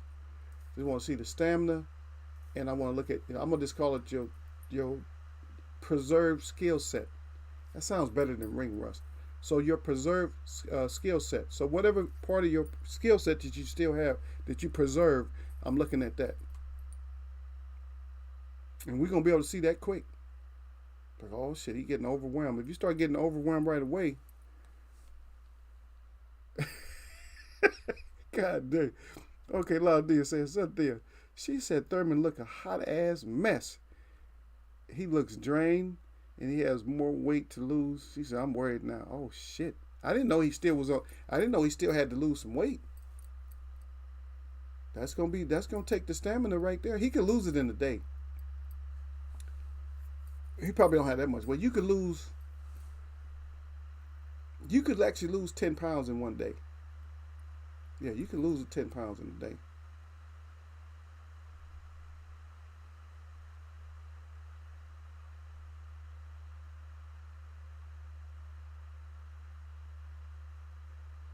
Okay, a lot of these giving Derek Bailey some advice about his picks. Derek Bailey said I saw that someone said he looked chubby in the videos at Loudon. Yeah, and that's what that's gonna do. What that's gonna do, Derek Bailey, is what that's gonna do is that's gonna loosen up. I mean, it's gonna be an attraction for punches to the body. If he loses, I mean, especially if he's looking like that, and they talking about Earl fighting him, Earl's gonna beat his body up. Earl's gonna beat the crap out of his body. It's just not a good matchup for me. I just don't see, because I never seen Keith with being able to take body shots like that. And you see fighters that take Earl's body shots, after a while they just crumble after a while. Some of them, they play it off, man. You can always play stuff. Whatever, Earl, you act like you right with, because Earl is like the okay type of person. All right, we gonna see. Like I said, Earl is more of a let's see type of person. Lotta D, and even though Lotta D don't like me saying that, and Bud is more of a see what I did type of guy. And I always like let's see. I always like the let's see guy. And that's probably the difference between me and a lot of fans of Bud and Earl, is I always like the let's see type of guy. I don't like to see what I told you. I don't like that type of dude. I never have liked that type of dude. I don't like him. And I'm not trying to find something to not like Bud about. I'm talking about the personality wise. I don't like that. I like to, because that's even in here. That's what we say. Let's see it. Let's see what it do. Let's see. You know what I mean? You want me to believe you, but let's see. So that's what I'm saying.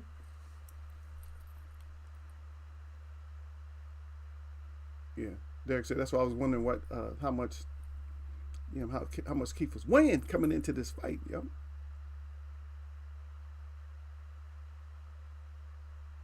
Oh, she teased. Look at Lotta D coming here. Queen, you can't come in here teasing people. She come here teasing Derek. She said tee hee. She gave you the tee hee hee, Derek.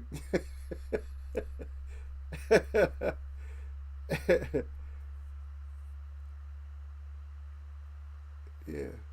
Hey, so Lotta D, who did you have Concert Kyle? Oh no, I might have been going through the fights too fast that day. I messed around and went against Concert Kyle myself, and I forgot. Y'all must have forgot. I was on that must have forgot thing, all them good amateur wins and stuff.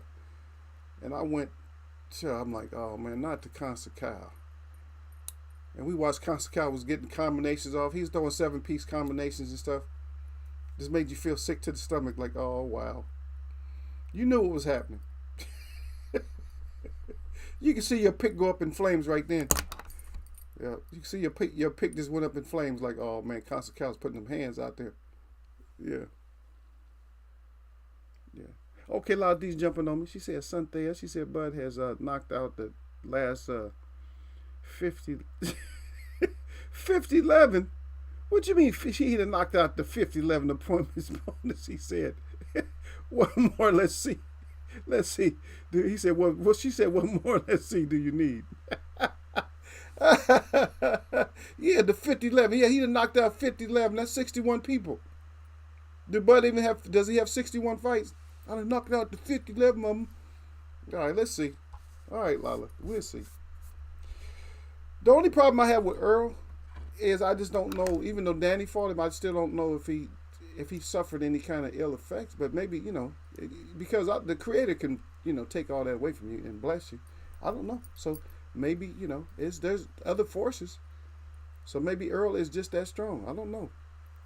There's a lot of people that's way bigger than Earl to say that, and they say that Earl puts that work in on you. Because even suspect Sean Porter said Earl hit harder. He said Earl hit harder than Bud does. That don't mean nothing. But if he's banging your body up, well, if we get that fight, we get it.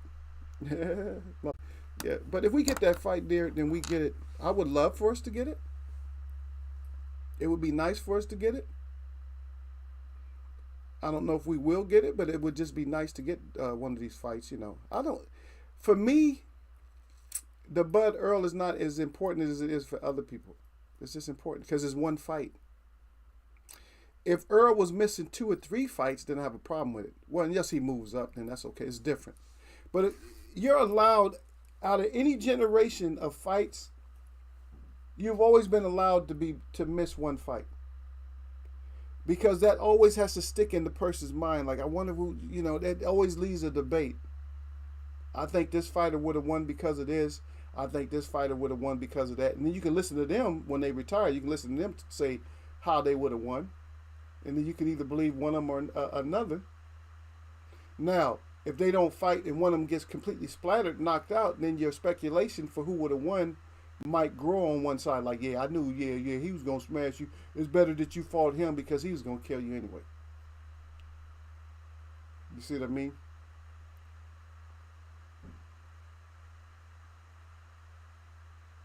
But we just need to see these.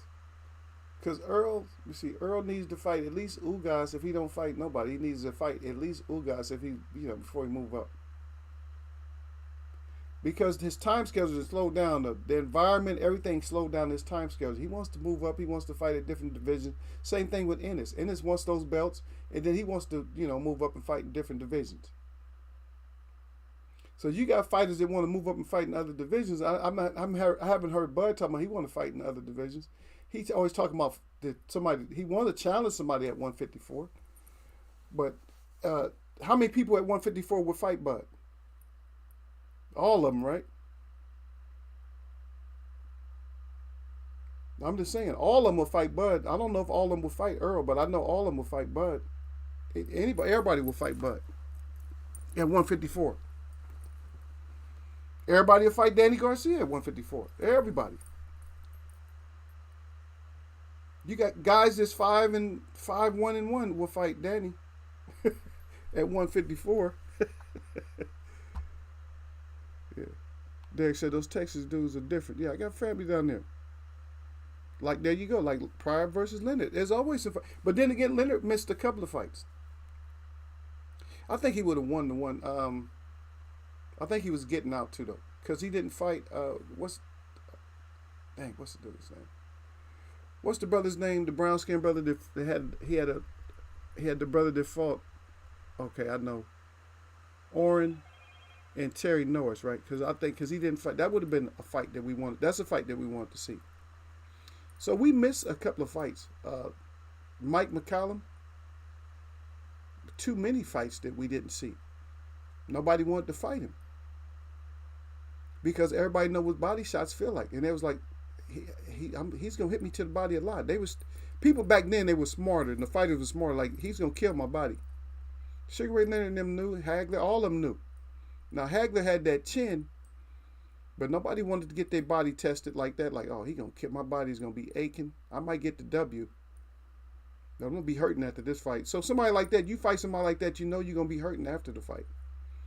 A big knockout puncher is not, oh, he going to hit me. He hit him. You can always think, though, he hit him, but he ain't gonna hit me. But somebody who's a body puncher, you know you're gonna get hit. And that's the whole thing about somebody who tears your body up. You're like, damn, he gonna kill my body. That's what you're thinking about. You're like, nah, I'd rather just take the knockout. Because you take the knockout, you can still walk around. You still good. Like, oh, I'm cool. I'm set. No problem, baby. I'm good. But you take that body punishment, you're going to be like, oh, you're going to be, what's wrong, baby? You're going to be taking slow steps and everything. Everything going to hurt you. It hurt to stand up, hurt to sit down, hurt to lay down, hurt to, and I think that's psychological. A lot of people think about that. Like, yeah, I'm going to take, I'm probably going to get hurt. Yeah, Derek Bay said a lot of people dodged Mike McCallum. Of course they dodged him because they was thinking about that body work. They was thinking about all that body work. And a lot of people before they found out that you could hit, and I see you putting up Julian Jackson, yeah, because all these big punchers couldn't get to McCallum like that. And Julian Jackson was probably one of the biggest punchers in history of boxing, especially for his weight. At his weight, I think he probably was the heaviest puncher at his weight. But sometimes you can't hit, because you couldn't hit Mike McCallum with all kinds of shit. He was slick. Like, no, you ain't hitting me with all that. But as soon as you missed all your heavy shit on top, like, as soon as you missed all that, then the body snatching was coming. You was gonna take some body shots. Let me see if Lala gave me my thumbs up, Derek. I gotta check on her, man. Okay, it might have been her. Well, I don't expect everybody because there's people coming in and out, so I don't expect them as much. I would hope that they give me the thumbs up, but it's all good. So I'm trying to think. So what's another thing? So we did front foot, side, side to side movement. I don't know. I might have to give that to Barrios. So we got the ring IQ. We talked about that. Front foot. We talked about that. Back. Who works off the jab better? Yeah, it was a style matchup. Norris didn't have that kind of chin, and Jackson did catch him, though.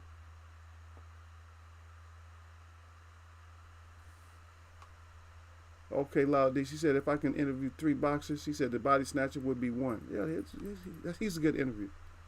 I think he's a good interview. Yeah, he's a good interview. Actually, even Julian Jackson he's a good interview. I don't even know who I would. Like I said, I would still stick with Wilder, though. I want to talk to Wilder. I would like to talk to Wilder. I wouldn't want to talk to somebody like Fury or something. I don't care about him. I would probably talk to Earl, just so because nobody really digs into Earl's head as good. I'll probably talk to Earl, and then even though Colbert be acting stupid sometimes, I would still talk to him. That's who I would talk to. They just fun. That's a fun. I wouldn't talk to. I'm sorry. I wouldn't talk to your bud. Sorry. Derek Barry said, "What's look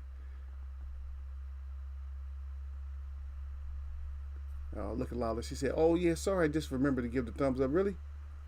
I always give you thumbs up. Yeah, Larry Holmes too, but she said 3. That's cool, Lala. Did you just say I give me? I always give you a nice little comment and some thumbs up and stuff. I'm always agreeing with you.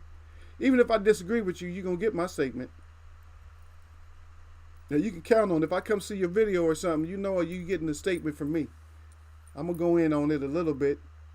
I'm not like some people write you a whole paragraph. I'm gonna say a little bit about it. Like, okay. And usually you have great points, so I'm always gonna tell you got great points, little sis. Lala wants to get Eagle. I'm gonna get Eagle. I'm gonna see her anyway. If I get my ass up there to Eugene, even if we don't do boxing, shit, we got to watch them damn championship track and field. We got to watch them. Got to get up there for that. Have to. That's a must. That's a must situation right there. You said so. Gary's supposed to be fighting Colbert. I don't even know. I'm still gonna probably have to go with. I'm gonna have to go with Colbert on that anyway. Oh, Colbert, yeah. You guys don't like me saying Colbert. That's the real pronunciation, though. Okay, yeah. Santia, she said, I wonder if he lives in Kingston. I would travel to Kingston to see him. I've been there before, yep. Yeah, he's a good interview and stuff. He's actually down to earth. Even though he used to talk all that hawk stuff, he's actually way down to earth. He's way down to earth. Yeah, he's down to earth. A lot of these says something says Bud don't want to talk to you no way. I would talk to Bud though. I'll talk to Bud. I'll talk to any of them. Those little guys, they just. I like little guys. I like the little guys. I used to have fun with them all the time in the ring. I used to have fun with the little guys. They make me laugh though, because they be running their ass off. They be running their ass off. They don't want to get hit. They'll take a few punches, but they don't want to get. You can't, because you can't really hit them hard anyway. You got to go like 50% with them most times. You can't. But you be feeling some of the work like, oh shit, let's get a little body shot that little dude hit me with. You have fun with them.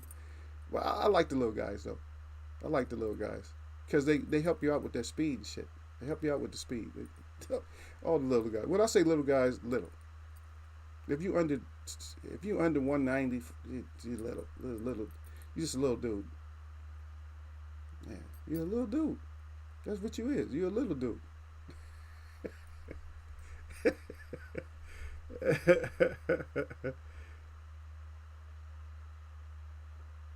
Okay, a lot of these talking to Derek say, yeah.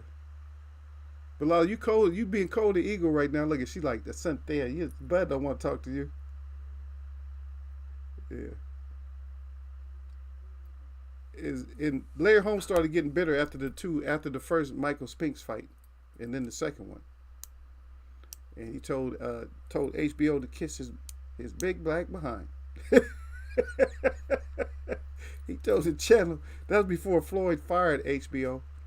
But HBO can still come back. HBO, you can come back and do fights. You just got to clean out. You got to get a whole new crew. Get Snoop. People hate Snoop, but a lot of people love Snoop. Get Snoop. Get yourself 2 good analysts and get Snoop. That's all I can say. Get you 2 good analysts with Snoop.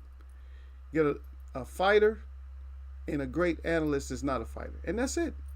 And you can come back and get Snoop. People don't like Snoop, but I like Snoop. Snoop is stupid. He said, oh my God. Snoop had me dying that time when I was watching that fight. The first time I knew that the Snoop was good is when Snoop was beating up, what's his name? The killer. Kovalev? Is his name Kovalev, right? When he was beating up Kovalev. And Snoop was in the background. Snoop was saying, SOG on his ass. That's what he said. And so that's color commentary for me. I don't care. Y'all get mad. Oh, Snoop don't know shit about boxing. Snoop knows a lot about stuff. Don't underestimate Snoop. Snoop is into sports. He knows a lot about football. Snoop knows a lot. Just because people are a rapper or whatever they do, that don't mean they don't know shit. Believe me, he knows a little bit. He knows a lot more about some boxing than some of these people that's actually been analyzed. Shit, you think Larry Merchant knows everything about boxing when he had his ass up in there? Huh? Don't think that him, and don't think that a lot of them didn't make bad mistakes when they was calling. I think he was there at the Ali fight too, when he fought Liston. A lot of these people call shit wrong. Yeah. Oh. Okay, yeah. Remember Mike was working with Hanky? Yeah.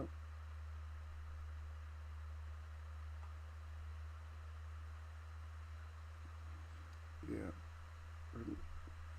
Here we go. A lot of these said, oh, she said, oh, sorry, it's not there. I thought you said you would not talk to Bud. No, I never said I wouldn't talk. I talked to any of them. You gave me but 3 people to interview. If I interview Bud, I'd probably be messing with Bud more than interviewing him. I'd be messing with his ass. My questions would be jokes. My questions would be jokes and stuff. I can, for Bud, I only have a few serious questions. I don't have like a whole lot that I would want to talk to Bud about. Because the personality, you know what I mean? If it was like a great personality for me, like, oh, I like that personality. Yeah, I can have a lot of questions and I could talk to you. Yeah, Derek, it's a kidnapping again. Y'all got my ass up in here. We trying to break down the barrios and stuff, and here come Lala D. She starts trouble. Lala D is that troublemaker. Just in case people didn't know, she is that troublemaker when she comes in the Eagles Wear boxing. That she is that troublemaker with me. Lala D said, Derek, I used to watch winter skating. I like skating. I like shit that I can't do. I like that speed skating shit. I used to practice. I used to practice without skates on that shit. I can't do that shit. And that other one, that's actually a good exercise for track and field. Is the cross country skiing? That's a good one to practice. You just practice the motion by getting down low like they do, or the skating. Yeah, it's all good. That shit I could never do, and I don't know if I would ever want to do it. Maybe just once, but it just seemed like that shit's just too cold for me.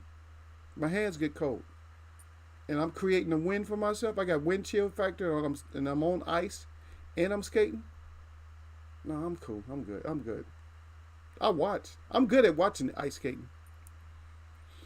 I didn't live too far from there was a rink by my house, probably about a mile away. Ice skating. So it's like shit. I watch them. I used to go down there. I used to go down there to it was at a mall. I used to go down to the mall and watch them skating. Oh, y'all skating? Okay, that's good. That's what's up. I used to watch them skate. It was all good, brother and sisters. Brothers and sisters. I used to watch it. I watch you skate like, oh shit, that's good. I used to want people to pick up the pace. Let me see, do something fast. Let me see this. I want to see you flipping and whatever. I want to see all that extra shit. I couldn't. Roller skating. I wasn't the best, but I get out there with them because I had to learn on the fly. I didn't grow up with skates. I grew up broke and shit. Not broke like that, but that's extra. Bicycles, yeah, you can have a couple of bicycles in the house. But skates, that's extra shit. Like skates and skateboards, you got to make your own shit. Like the little carts and all that. You had all that shit you had to make. You had to make all that. Other stuff, like other things you could have. Like a bike, everybody had a bike in the family. Like everybody in the neighborhood at least had one bike. At least one. But we used to destroy some bikes though. I don't know what the hell happened. Bikes just disappeared in my house quick. 1 minute you be riding, next minute your bike is gone. Like, oh shit, you had to borrow a bike. I don't know. Kids are just too rough on stuff. And plus I didn't have a brand new bike. I had I had an old school bike. I had what they call a kickback. I don't even know if y'all remember that. That's what because they had gears up here. Up in here or down here, you got gears on a lot of road bikes. But some of the bikes, what you do is you hit you almost like hitting the brakes, and that would change the gear. That was a cool bike. Worked off of levers and shit like that. That was an old ass bike. I just remember it though. And you could tell because it had two stripes in the back to let you know it was a kickback. On the back rim, yeah, it's kickback. So yeah. So there wasn't no brand new bikes. Shit, I didn't get a brand new bike until I was like a brand new good bike until I was older. If I got me a brand new good bike, and I had to buy that.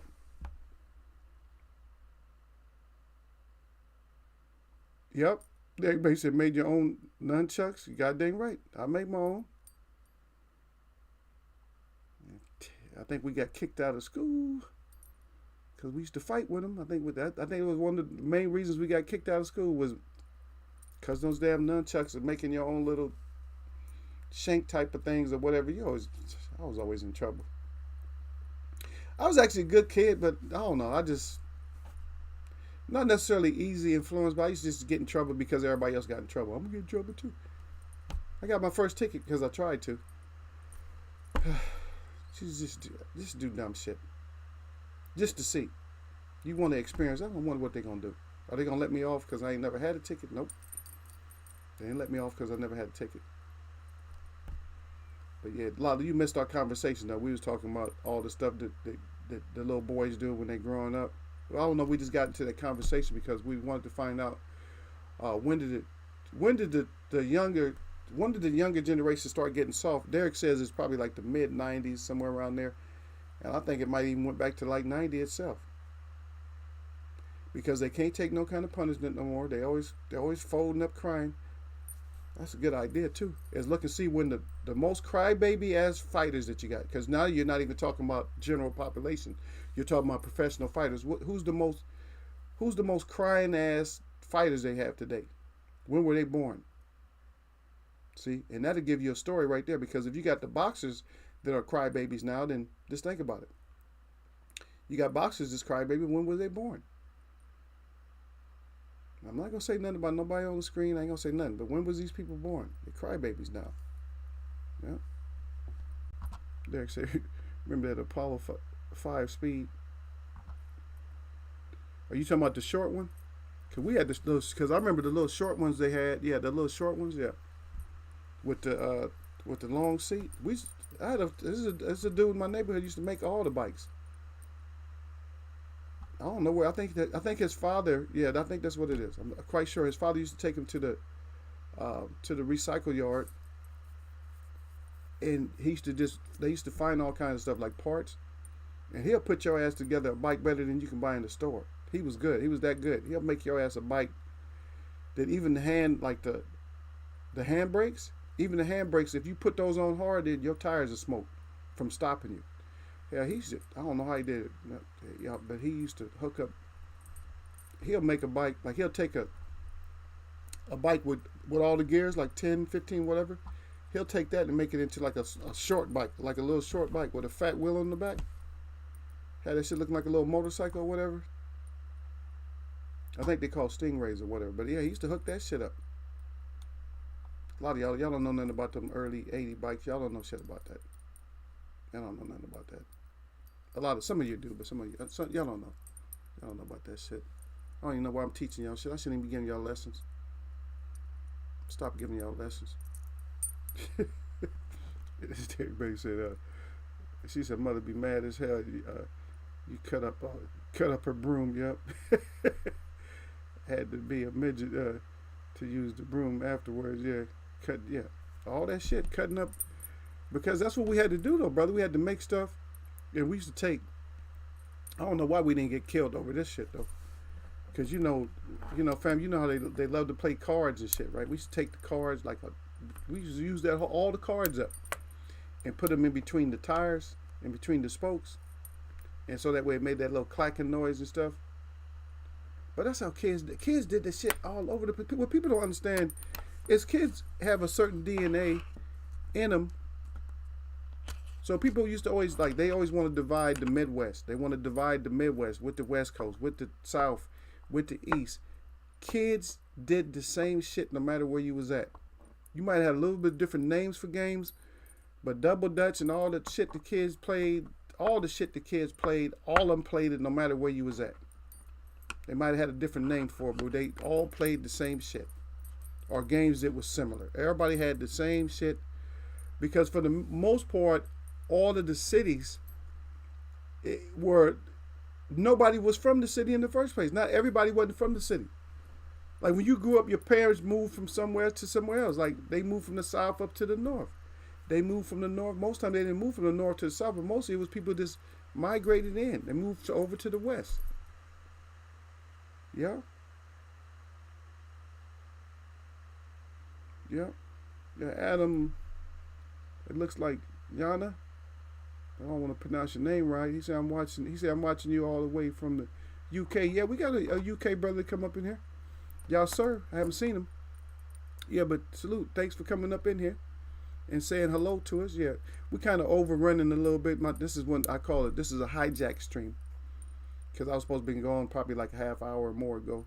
But sometimes my people come in here, see, when you wearing the blue suit like they wearing, then they come in and they hijack me sometimes. They think I forget, like, oh, he forgot about the time. We got him now. That's how they look at me, like, they treat me like a sucker. So we start talking about these fights. The subject we was talking about the Keith versus Barrios fight. And so that's what we was talking about today, yeah. And we'll probably get into it a little bit more. We're going to do some more breakdown on it like Friday. So always welcome to come in. And we're usually in here at 12 o'clock, or 12:30 Eastern time. So I think that's probably 8 or 9 hours from when you come on. So it's probably early in the morning for you right now. Probably just becoming early in the morning for you. Yeah. So that's what we was on. And yeah, we covered most of the stuff that I can cover today. But then we was talking about why are fighters and everybody, why is the world getting so soft with the kids? Everybody just growing up. We're trying to find out, when did it start? When did all this start? The softness and all that. And then of course we talk about childhood stuff, how we grew up, stuff that we had to do for entertainment. I don't know why kids don't want to be outside. Right now, some kids should be in the backyard trying to start fires and shit, rubbing sticks together. They should be trying some caveman type of shit or doing something crazy, some shit to make you yell at them. Right now, that's what they supposed to be doing. But no, they sitting around getting fat, drinking soda, eating chips, and sitting at the computer. That's it. It's like it's a damn shame. I'm not saying like don't do this. Yeah, we're gonna talk, but we're gonna disperse and go do something else. But I'm just saying that all them like gaming, because I'm gonna tell the truth. Sometimes I get my ass stuck on a game and I can't get my ass off the game because I love my World War Z. I love it. I'll get on that World War Z and I'll try to play like one long round on it where I just get through certain levels, and then I'll try to get off. But sometimes you just, oh hell no, I shouldn't have lost that fast. You know what I'm saying? Because one of your teammates got you jacked up. I like to play alone to start my first like 5 or 6 levels before anybody even comes in. I want to be playing all alone because that way I got all my traps set. I got a rhythm going and stuff like that before somebody comes in and get us all killed because they're not going to use. They're not going to buy the things we need to win. To win. When it starts getting late, it's like, nah, we don't have shit. I know when we're gonna lose sometimes because it's like, nah, we ain't got enough traps. We don't have enough weapons. I said, we about to lose this. I'm gonna have to save people. That's the worst thing when you know that you're gonna have to be the one saving everybody. It's like, oh, here we go. But I don't have a problem with that. But you kids, this is not for kids, but I'm just putting it out there as general that they need to, you guys need to work. You need to work out.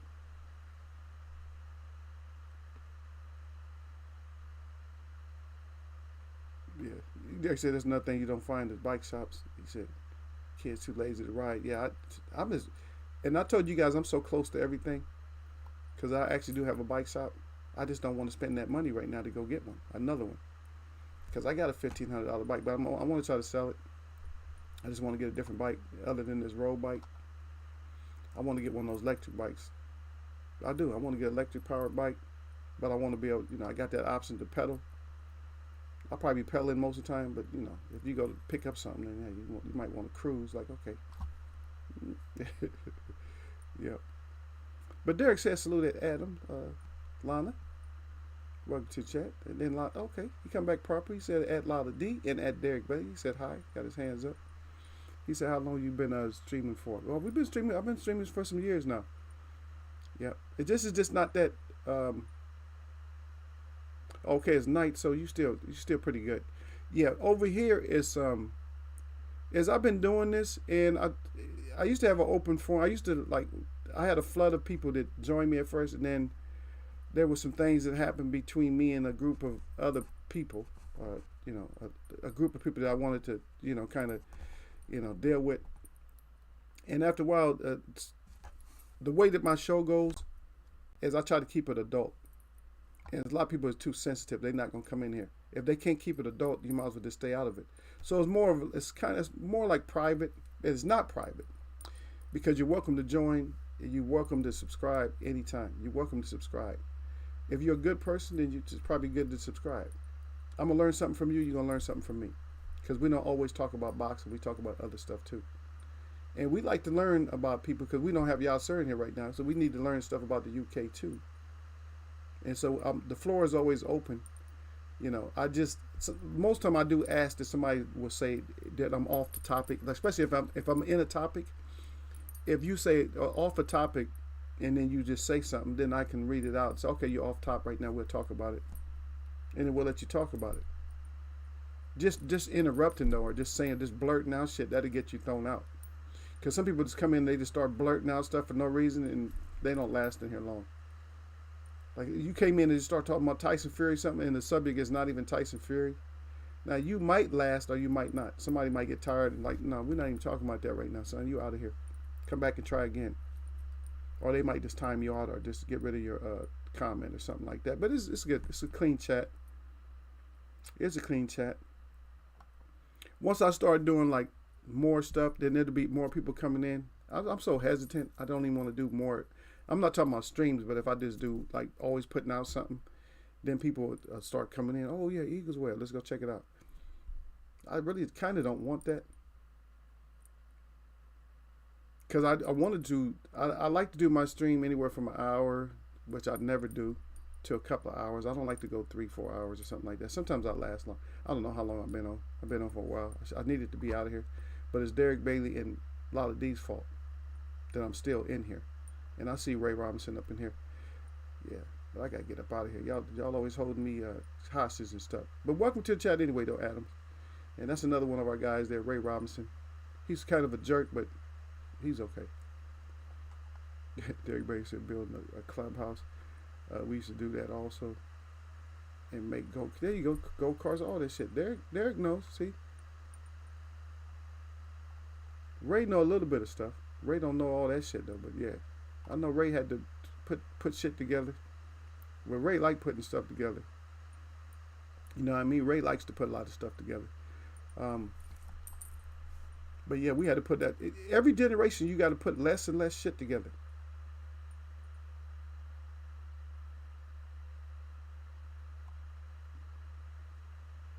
Oh yeah. You're fine down there at the bottom. I'm gonna read what Adam said. He said, "Mate," he said, "I'm just here." He said, "For a friendly chat." He said, "Just trying to get to know the panel and moderators before discussing boxing." No, it's all good, brother. You can discuss boxing with us. We're talking about Keith and Barrios today, but yeah, we talk about all of it. Yeah, and then we was talking about, we go all over the place with boxing because we go to the past, present, future. We just go all over the place with boxing. We'll have a topic, but it's sometimes we just go here and there with it, If we bring up, because a lot of times I have to go back to the what they call the past in order to bring up so I can parallel what's going on today. Like sometimes we miss fights, and people will get so hurt if we don't get the Earl Spence fight with Bud Crawford. It's not gonna hurt me. I don't give a damn. That's just one fight that I miss. I don't care. Earl, go up and beat somebody up at 154. I don't care. Do what you got to do to get your money, Earl. If you got to go up and make some money, then that's what you go and do. You know what I mean? If he got to move up to go get some money, then that's what he got to go do. You just got to go up and get that money.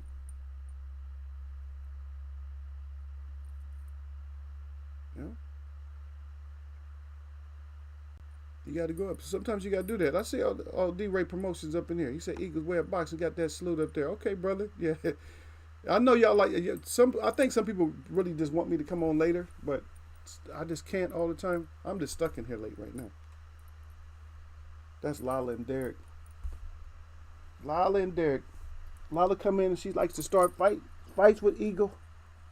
Derek don't come in and start fights. Derek usually be on my side. You know what I mean? He don't have to be. He's not always on my side, but he usually on my side. He usually agree with a lot of stuff that I say. But some people want to come in here and fight with me. Look at Lala. Lala says, "Sorry, something. A great chat."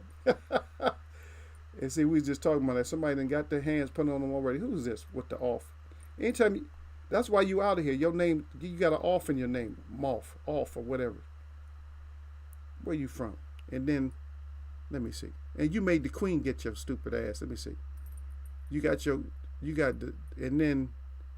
And then she got rid of you too. She hid you and took your comment down. Your stupid ass out. And see, that's what I'm talking about, Adam. I didn't even get to see what it was because I was unplugging my phone. So I didn't even get to see what happened. But Lala, see, that's what they handle you when you just come in doing stupid shit. And evidently whoever came in did something stupid and got hands put on him that quick. Just for that, because we try to keep everything adult. We talk about everything, even us. Even when it comes to life, we try to talk about stuff that'll make our life better for us or for everybody. You know what I mean? I got ideas, and everybody agree with me about even like when it comes to like purchasing stuff, like purchasing cars or whatever like that. I see people always want, like they want GoFundMe's and stuff like that to go purchase something or do something. No. It's just like they got Groupon. It's not something that's so brand new. So instead of just doing a group coupon and all that, I say we just do as a group. What we do as a group, we just go buy stuff as a group. Just create these little groups in your area, like television group. I need to get a big screen. Let's all go get a big screen at a certain place, see what they can do for us or whatever. Certain stuff that the money is flexible, like cars. Just do a group buying of cars because the money's flexible. Anything that you can get or invest in where the money is flexible, then just do it as a group. Do it as a group. They got us under the gun, man. I don't know, especially for you meat eaters and stuff. You meat eaters, man. I looked at some of the prices of meat. Meat is crazy high. The price of meat is just doesn't make sense. I've been watching videos where they don't even have meat. I seen, what was it, ground? I don't know if it was ground beef or something. It was a package or something like that, $12 or 16 or. I'm like, wow, I didn't know that. I seen it was a little can that they have. They got crab in the can. It was crab in the can at a discount store for like $26. A little can, bigger than tuna fish. I was maybe 2 or 3 times bigger than tuna fish, but still, it's like, God dang, $26? That's too much. D-Ray Promotion said, Mel said no real brothers in Rhode Island. Don't you start no trouble up in here, D-Ray. Okay, Adam, he's having a talk with Derek right now. All right, Derek Bay said, he said Gamer is right next to Raleigh. Okay, I said Gardner right next to Raleigh from Charlotte. Okay, talking to Adam. Okay. Yeah, Lala D, you better come back and say I had a great. Did you having a great chat? Yeah, you always take over my chat. You better say it's great. Yeah. I just try to have, like I used to try to have an itinerary when we come in here. So we try to talk about certain stuff when we come in. We're always gonna have at least one top. But the whole thing about it is that I talk fast enough that we can cover it in a few minutes, and we can talk about all kinds of other stuff. I can drag it out. Of course, we can go step by step and drag out the conversation. But a lot of times we end up getting so much in within just the time that we're here. We get a lot of just different information. We learn about each other by just getting the information, and then it relieves people to know that, hey, in my neighborhood or where I live at, when I grew up, I went through similar type of stuff. See, people like to hear that, like, oh yeah, it's not that different. We love to hear this stuff is not different. We don't want to feel like we were odd growing up or something like that. We want to feel like, okay, so y'all was doing that too? Yeah, we was all the same. It's all the same because kids are the same everywhere. You put them. I'm not talking about a kid that lives out on a street hustler type of kid. That's different. But kids like growing up, like they do the same thing. Little kids. If you put 2 little kids together, it don't matter. If you took a little kid from anywhere in the world, 2 or 3 years old, they're gonna play. They're gonna get along. And matter of fact, I'm gonna tell you one thing that's special about that is they're gonna learn each other's language, even if it's not through vocals, through sign language and everything else. They're gonna learn about each other just because they was with each other. They're gonna invent a game and stuff right there and start playing right in front of you and make you feel stupid because adults can't even get along just because you speak a little different language or you got different you call it culture or something like that, or you have a different religion or something like you can't even get along until you become an adult. A real adult, to just be open towards stuff. But kids, you put them together, I don't care if you put 10 of them together, they can all speak different languages. After a while, they're gonna speak each other's language. They're gonna learn each other's language just there, and they're gonna start playing some type of game, put some toys in there, put some stuff in there, and see what they start doing. They'll start building stuff, start making stuff. I'm telling you, man, that the real truth is, and also you will find out which one, you'll find out their personality, which one is teaching all this and which one is receiving. You'll find out different stuff about them, but they don't do that. They want to test if a baby, if a monkey can raise a baby. Stupid shit like that, shit that you ain't never supposed to do. That's the kind of test that they had in the past. Stuff like that. How much can a monkey learn from people? How much could you learn from a monkey? And they've done shit like that where they had the babies is all crazy because the babies' intelligence only went so far and they never developed past that because they didn't have the adult. And these are just different tests. They what's it called? I'm trying to think because I heard it from a lady once. I don't know if it's called green babies or gray babies or something like that. Green, gray, runs a color like green, gray, or brown. I'm quite sure. And just look at that documentary, and it will open this up. It's gonna kill this, but it's gonna open this up at the same time. Yeah. Okay, I got me a message from him. Okay. Yeah, Adam. Lana said at Eagleswell Boxing, which area are you from in California, mate? He said he only know like 4 cities in California: Los Angeles, San Diego, San Jose, and San Francisco. Okay, so you know quite a few then. I got to be from one of them areas, right? Right now I'm up. Right now I'm up north. So yeah.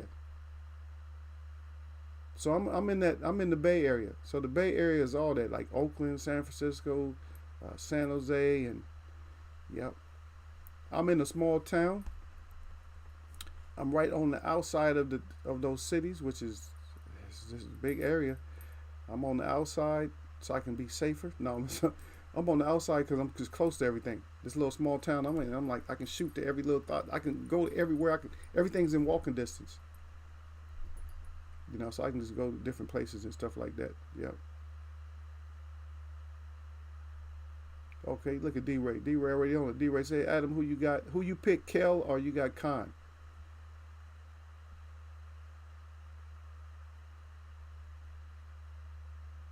Oh, okay. Am I say Adam? Am I saying your name right? How you say it? Is it Yana or Lana? Is it Yana or Liana or Yana? Am I saying it right? I hope I don't want to say your name wrong because everybody say my name wrong. But Lala D, she writes it right. I don't I don't know what the pronunciation is. I think she likes me to say my name up in here. Yeah. Okay, then y'all talking to each other. D-Ray promotion say Mario is taller than Keith. That's the height is not going to be his problem.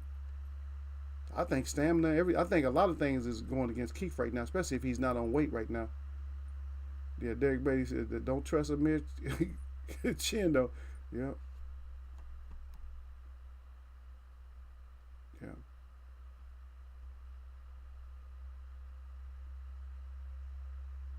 All right, y'all talking to each other. Derek Beatty right there. He said, yeah, he 5'10".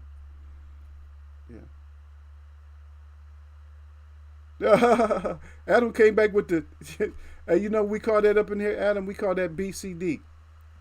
We had two names for it, but BCD means your chin is brittle. Brittle chin disease. We turned that whole thing into a disease up in here, man. You'll learn one thing you'll learn in Eagles Way of Boxing. I don't even know if D-Ray know everything, but what's going to happen if you come in here, we got certain vocabulary we use. You might not know all of it, but it's not even it don't even all come from me. People think all this vocabulary come from me. It don't. It's my moderators and stuff. People that come in here, I take stuff from him. Just like one of James Tony's words that we use in here sometimes, the bitch assness. It's a bitch assness. That means a lot of fighters suffer from bitch assness. And we use that in here. That's not even my term, but we use that in here. There's a lot of terms and stuff that we use in here. You might not get it, but after a while, we just have fun with it. You'll have fun with it. You know, if you start joining us, I think you'll have fun with us. Yep. Yeah. You can let people know about it, but tell them, hey, this grown folks chat up in here. So I had fun in here with Eagle and them, but yeah, it's just fun. It's just fun chat. You know what I mean? I don't know who we got. I think I still might be going with Kale. I'm not sure. I still might be going with Kale myself over Khan. And that's probably one of the main reasons is because of that BCD. D-Ray promotion said, tell Adam about the BCD. Yeah, 3 days from the fight and you ain't on weight. That means you damn. Oh, okay, Lana. Okay. Lana, yeah. Okay, Lana, yeah. One of my names is difficult. Yeah. But yeah, D-Ray stupid. Yeah, I was already on the D-Ray. You already know. And once he said talking about that chin, you know that was gonna come out. Yeah, Lana. Yeah. Yeah. Oh, D-Ray. Derek Basie. Who off weight? Oh, D-Ray promotion talking about that. He's asking Derek who off weight. Keith. Yeah, Keith is off weight. Yeah.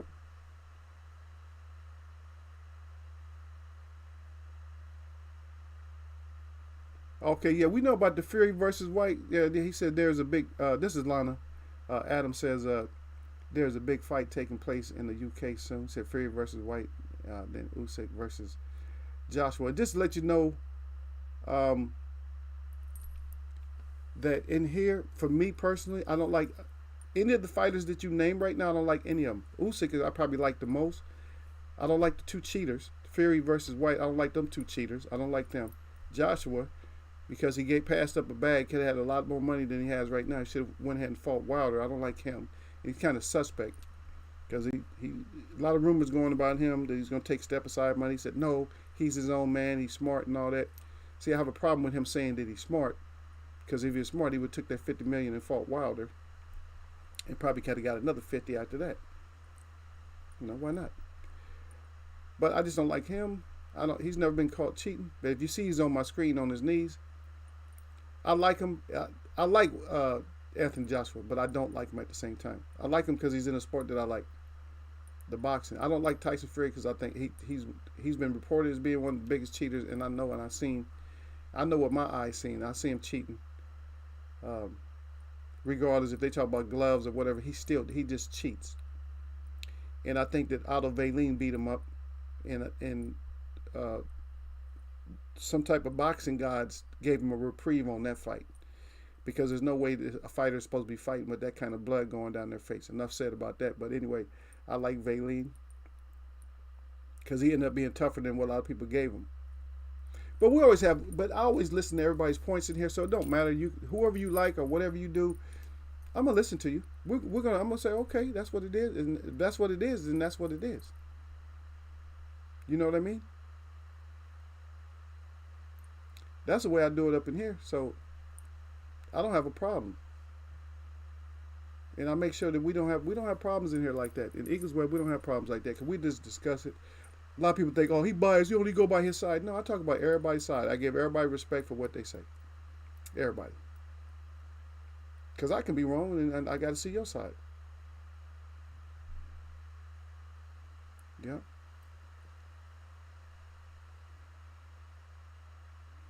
And I don't know how you can see how could you see all the information? How does he see all the information on you guys, Derek? I don't even get the information.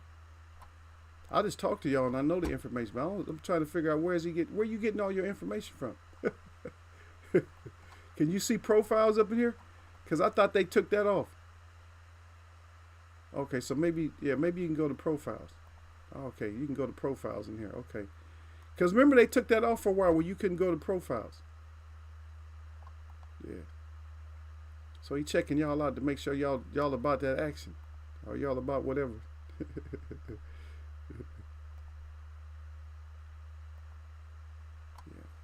But even if I go check y'all out, I can't see where y'all from. I don't know where y'all get that information from. I'm slow at this shit, I guess. Because I never knew. But anyway, yeah. I thought you said you was from Oakland. Oh, at D-Ray, yeah. D-Ray Promotions say AJ about to be 3-time champ. Yeah. Yeah, he'll do something. He'll do something to get it back. The popularity will get it back for him, and then plus, not just the popularity and him running his ass off or something. Somehow.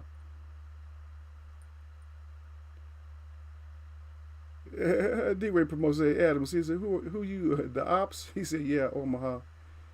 He said, "Where you from?" Yeah, D-Ray Promotion. Oakland, California is a great city. Oakland, yeah, Oakland. They got their own style. Oakland has their own style. It's fun.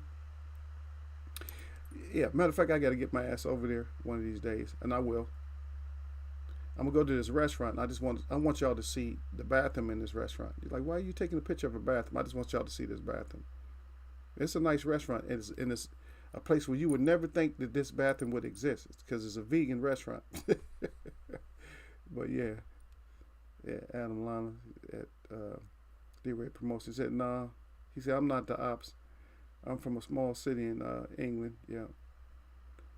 Derek Bay said the key fight Pacquiao without the ponytail. Yeah, his ass lost. Look at D-Ray Promotions said, "I'm cool, Eagle." D-Ray, Adam's cool, man. Adam came in respectful, and he came in. He's just asking. He said he just wanted to check everybody out, man. He want to see what he getting himself into. He don't want to make no quick move. I'll make no quick decisions up in there and getting my head sliced off. But we don't do that up in here. I tell them, everybody will tell you, man, you safe up in here. Hey, they'll tell you when you're not. And plus, they will probably, since you had pretty good conversations with us, they probably won't even, if they were going to do something, they probably wouldn't even do it without saying something to me first. And they would probably want me to say something first anyway. They probably want me to, to roast you a little bit first. Yeah. Yeah, Prince Nassim he was pretty decent. But Prince Nassim ran into who? Was it Barrera that he ran into? Yeah, once he ran into Barrera, that killed his whole momentum right there. Yeah, but anyway, yeah, Jack Petty, he had the tail. Yeah, D-Ray said he had the tail. Yeah, he had that tail. Had the tail beat off him. Yeah, they cut that damn tail off, man. Make weight. Everybody said, he said, he said this first fight without the tail. He had to take that tail off so he could, some of the weight would be down. Yeah, Adam says that your country is so big with a massive population, so I'm curious to know because you a lot are all from different areas of the USA.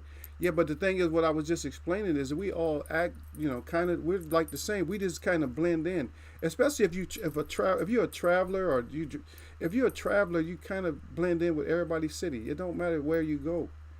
We know where not to go, and we know where we're welcomed at. But I go to places I'm not even supposed to be at too, though. It depends on how you feel. It depends on how people feel. You know how people feel about you when you get to an area.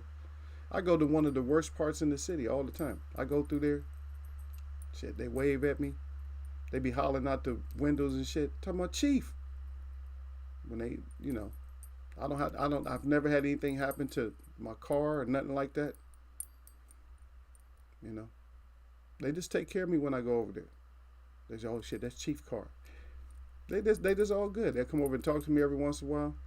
And plus it's a blend, in this bad area, it's a blend of people from all different cultures, but they all blend, and the majority are brown skinned people, but they all blend in a certain area. They all coexist. It's a dangerous area. For the most part, I've never had problems over in there. I see problems, but I just don't have problems there. And most places I go, I just don't have problems. And people always come see me for some reason. They just come see about me. So our situation, yeah, we're all spread out. None of us are real close to each other. Not like real close. It ain't like I can't hop in the car and go see Derek or something like that. No. Most people I mess with, I just can't hop in the car and go see them. Most of them are closer than I am. I'm probably closer to like somebody like Lala D. Probably closer to her.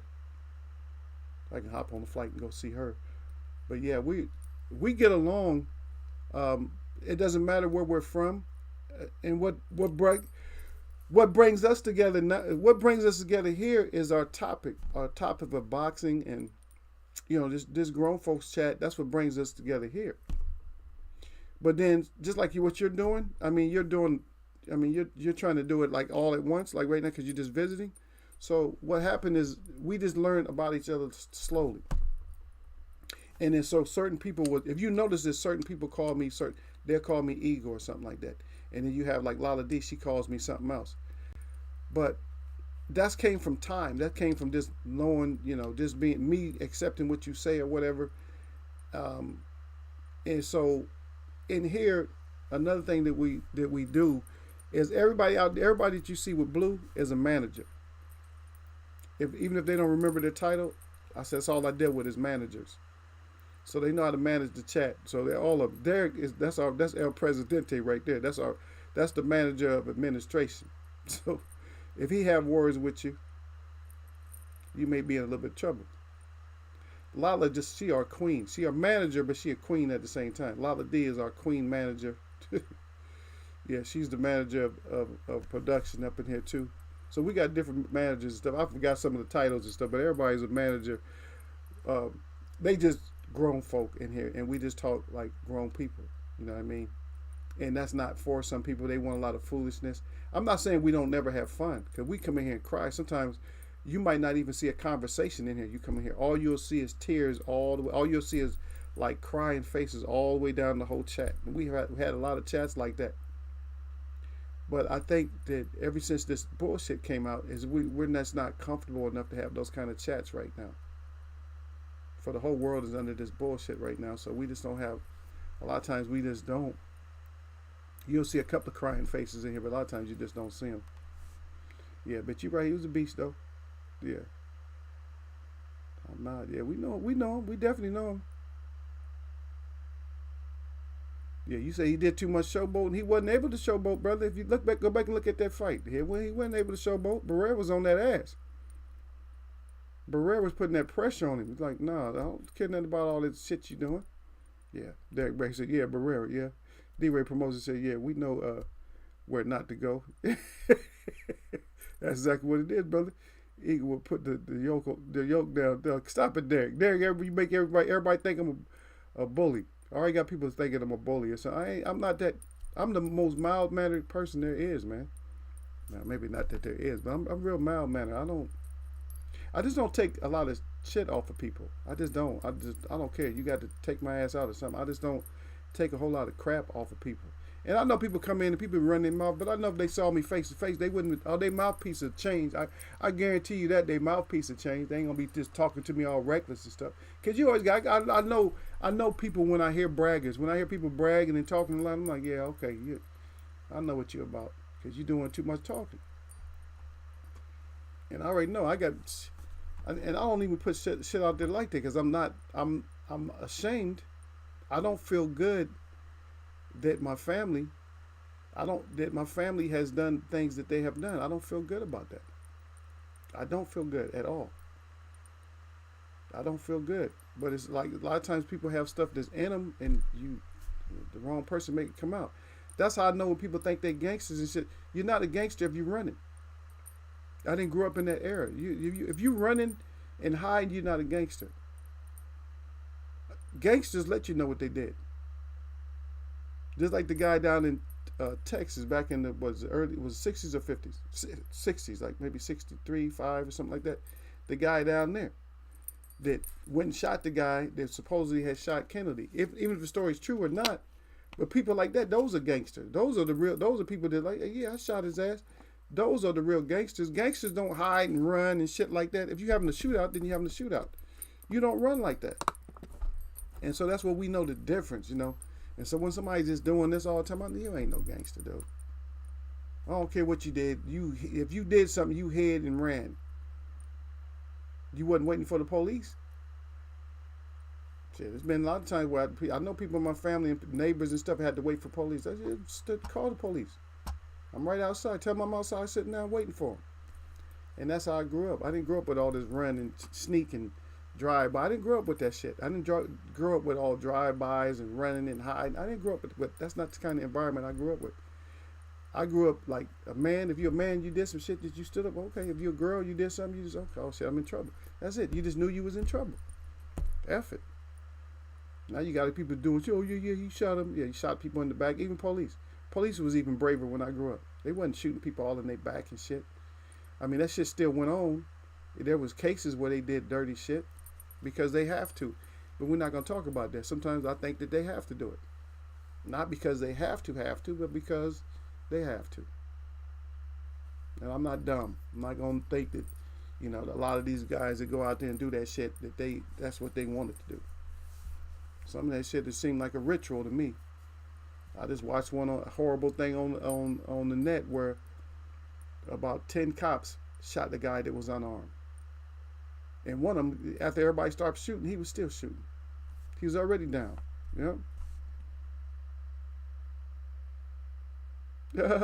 Adam say, all I know is that Los Angeles have a lot of Latinos. San Diego has a lot of non-Hispanic. Yeah, no, you kind of wrong about that. Latinos is all over this country, boy. Texas, California, they're all over the place because they mixed. A lot of them are natives. They're Native Americans. Some of them aren't. Yeah, but it's people everywhere, man. It's just like they call it a melting pot. We're all over the place. And over in like on the East Coast and even here, but the East Coast more, The Puerto Ricans, same thing. Hispanic, same thing. We got Cubans, we got Argentinians, Colombians. We got the whole mixture over here, brother. Yeah. He said, yeah, San Diego, non-Hispanic. He said, white people in San Jose and San Francisco, a lot of Asians. Yeah. Most of San Francisco probably has more Asians than anywhere in the United States. Is because they got a giant Chinatown over there. Their Chinatown is like, it's not like it's big. Their Chinatown in San Francisco is like an area. That's like a whole, you look like you like literally in China. But in San Francisco. He said, that's all I know about the demographics of California. Yep. Derek Bay said, you can get in the car, Eagle, but I would just see you in a week. Yeah. No, not the way I drive, brother. You'll see me. Let me see how long it take. It'd probably take me like it'll take me anywhere from 2.5 to 3.5 days or something like that to get there, brother. Eagle drive, believe me. I drove from Alaska down to L.A. That's a long, long drive right there. Yep. D-Ray Promotion said, D-Ray, the king of sit your ass down. Yeah. Yeah, a lot of D had to put hands on somebody today, though, already. Yeah, but see, I know my people, everybody gets to, all the managers in here take their part. They like, okay, it's my turn. Ain't anybody doing that. They look around like ain't nobody gonna do nothing about him saying whatever he's saying, and then they just take over like that. And so that's what ends up happening in here. Yeah. Okay, Adam said I used to play True Crime. He said New York City and True Crime Streets of L.A. when I was younger. I used to play GTA, San Andreas, GTA Vice, and GTA 3. Yep. That Grand Theft Auto, that would make your ass fat sitting around playing Grand Theft all. It's too much work, man. A lot of these games, it's too much. But if you're already invested in a game where you got all the goods, then you're good. If you have lasted that long to where you can get all the weapons, whatever you can get, and you can't really get no more, then you're good because you can just set up everything. Just go play. He said DB and Eagles Web. He said tell all boxers, get your ass in there and fight. That's what we tell them. Get your ass in there and fight. I don't want to talk too much about it. Yeah, Derek, no. That's how we say. Derek could be the first one to tell you. If I don't tell you, Derek could tell you, get your ass out there and fight. Nobody want to keep hearing about you.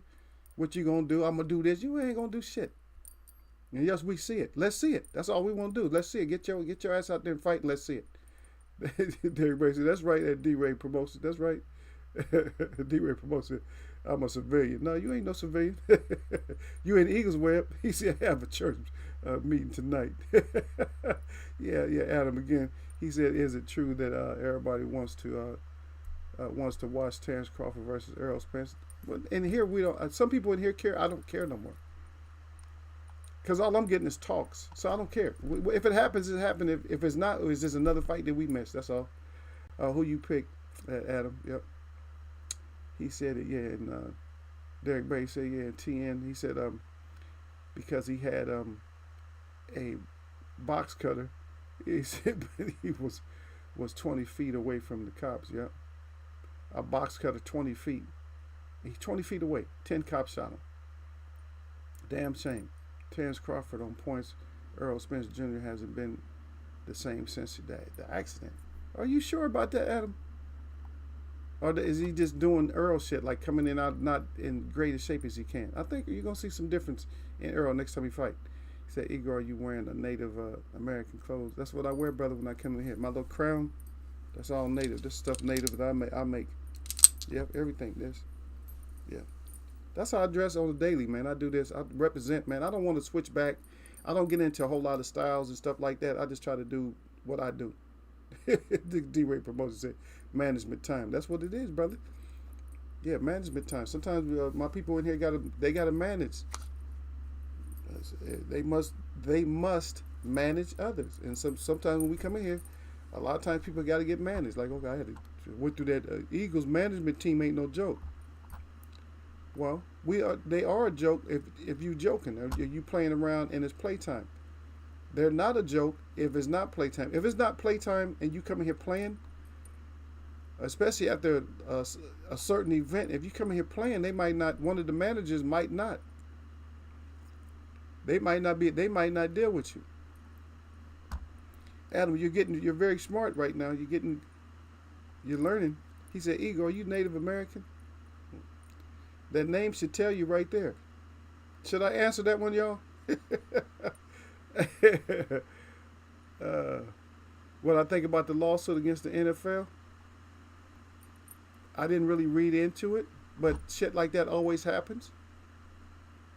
I'm not tripping because I'm going to speak on it like this.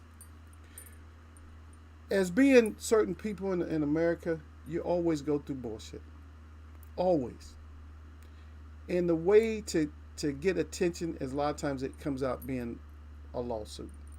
If it has to be done, if there's a positive change out of it, I don't have a problem with it. But how many minority owners do you even have in the NFL? Or do you have any in the NFL? How many minority owners do you have?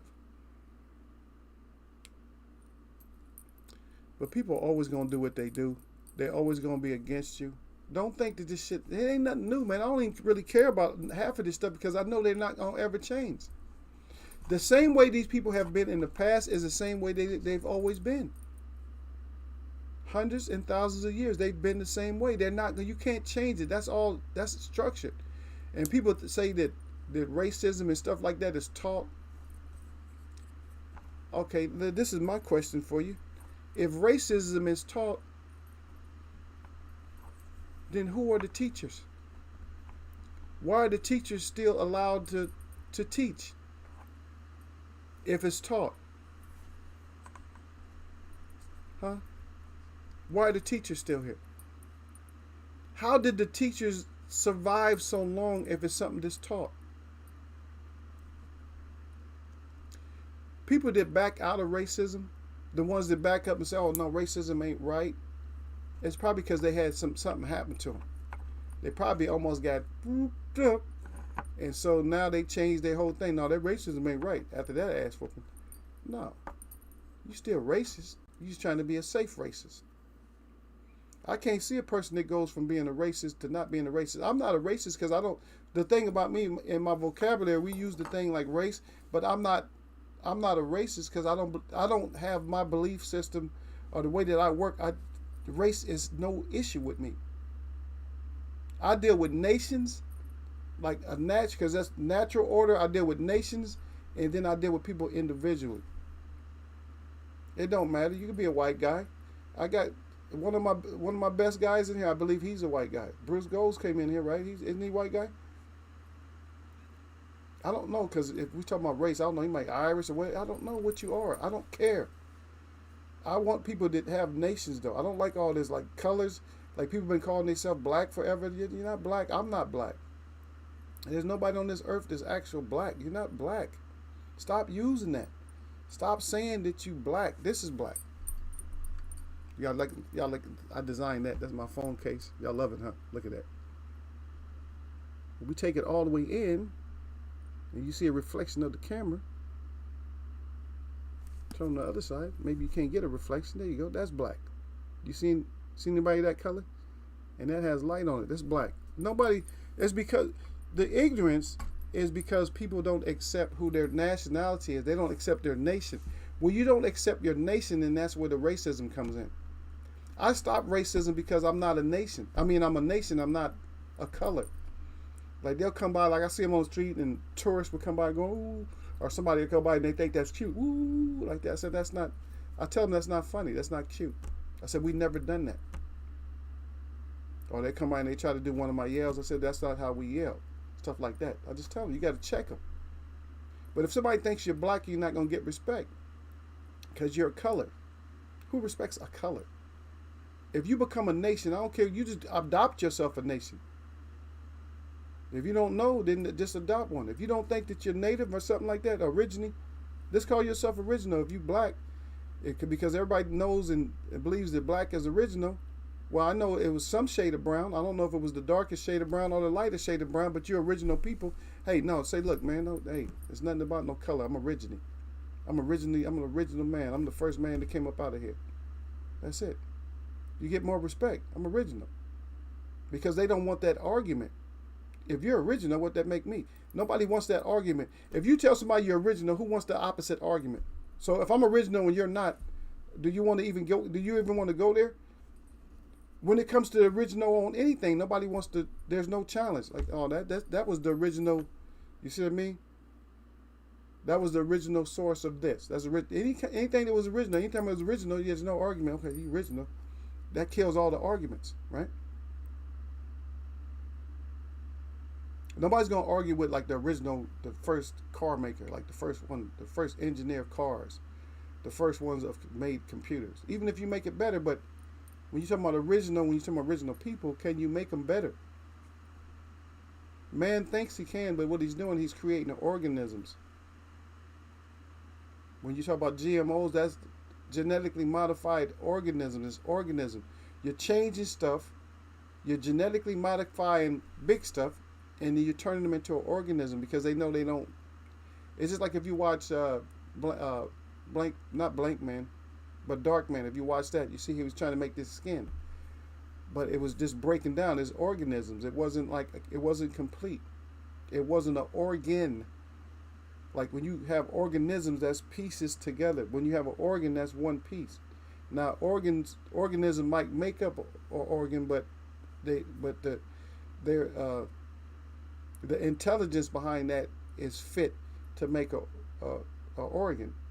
But the way they're doing it now, when they make all these organisms, there's no telling what you might be getting yourself into. But I'm not a respecter of race. I'm a respecter or color. I don't respect a race or color. You have to come out. You're gonna have to know your natural order, your nation. You're gonna have to know that you come from a nation. So even though I say like I'm black, okay, I'll agree with you. I'm not gonna fight with you about it, but I'll just say, but the respect, I have more respect for you if you decide that you're a nation, and I don't have race problems, because once they know who I am, then that's it. They just leave me alone about it. Yeah. Yeah. He right talking about management time. Yeah. Yeah. But that lawsuit, like I said, it's always stuff like that's gonna happen until people just stand up. Stop treating the original. That's what I always say. One of my statements, I say stop to my friends, my native friends. I always say stop. I said stop treating the original people like they're not original, like they're not the original people. Yeah. Leroy said the owner paid them to lose. I've seen a lot of stuff that I just don't like when it comes to NFL, man. And this year, as far as like setups and bullshit. The Dallas game was a bullshit game. The KC game was a bullshit game. It's just too much stuff happening in these, and they're doing it early. They're doing it early in the day because usually they wait until like the last playoff game, the one that decides the NFC and the AFC champs. But now they're doing it in games. It seems like they're interfering or something's happening in games way before that. And so we end up with Cincinnati versus the Rams. Who picked Cincinnati versus the Rams in the beginning of the year? Who did that? Derek Bay said exactly, Eagle. It's in the DNA. It's in the DNA, man. You're just telling you. But the only way to check DNA is to tell them, hey, DNA, you could you're talking to the DNA when you say I'm first. I'm original. That kills DNA. DNA just it kills the whole. There's no argument after that. The lawsuit seems to be like Bud Crawford to me. D-Ray, you stupid. D-Ray Proposer said, don't get naked, Eagles wear boxing. No, he's good. Yeah, he's good like that. He's good. He's not even saying nothing no more. But Adam, you're still welcome to be here. Nobody's gonna do nothing to you. He just asked that last question. I said, should I answer that? Yes, I am native. But anyway, yeah. But I'm not native because they even stole that name. The whites in America that were born here are Native American. We're not native anymore. We're originally. I always say that's what we are. We're original people. So, yeah. D-Ray say, do you like the new Washington team name? I don't even know what it is, brother. Not the generic name. They got a name now? I didn't even know they had a name. That's how much I keep up with it.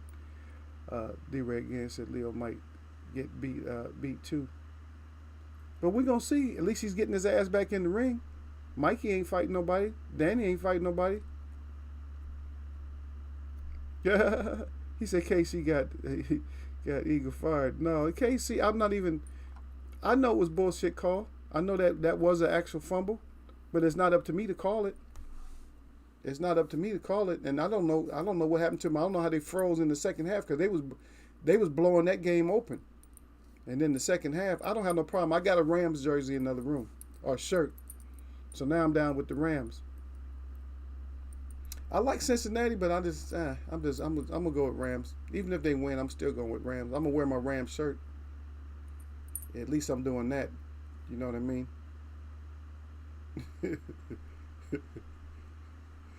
Yeah. He put down Commander. He got that money up there, D-Ray. Yeah, I don't trust, but these sports, man, it's hard for you to trust, man. And don't act like it's not like boxing ain't one of the easiest things to fix. Keith might be already setting us up. He might be already fixing it already. Keith might be, I don't know.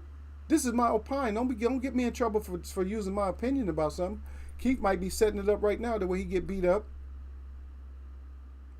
He might already have that pocketbook. Like, I don't know about y'all. I don't know about y'all. He like this already. I don't know about y'all. I'm about to get paid. He about to get paid. But we don't know that.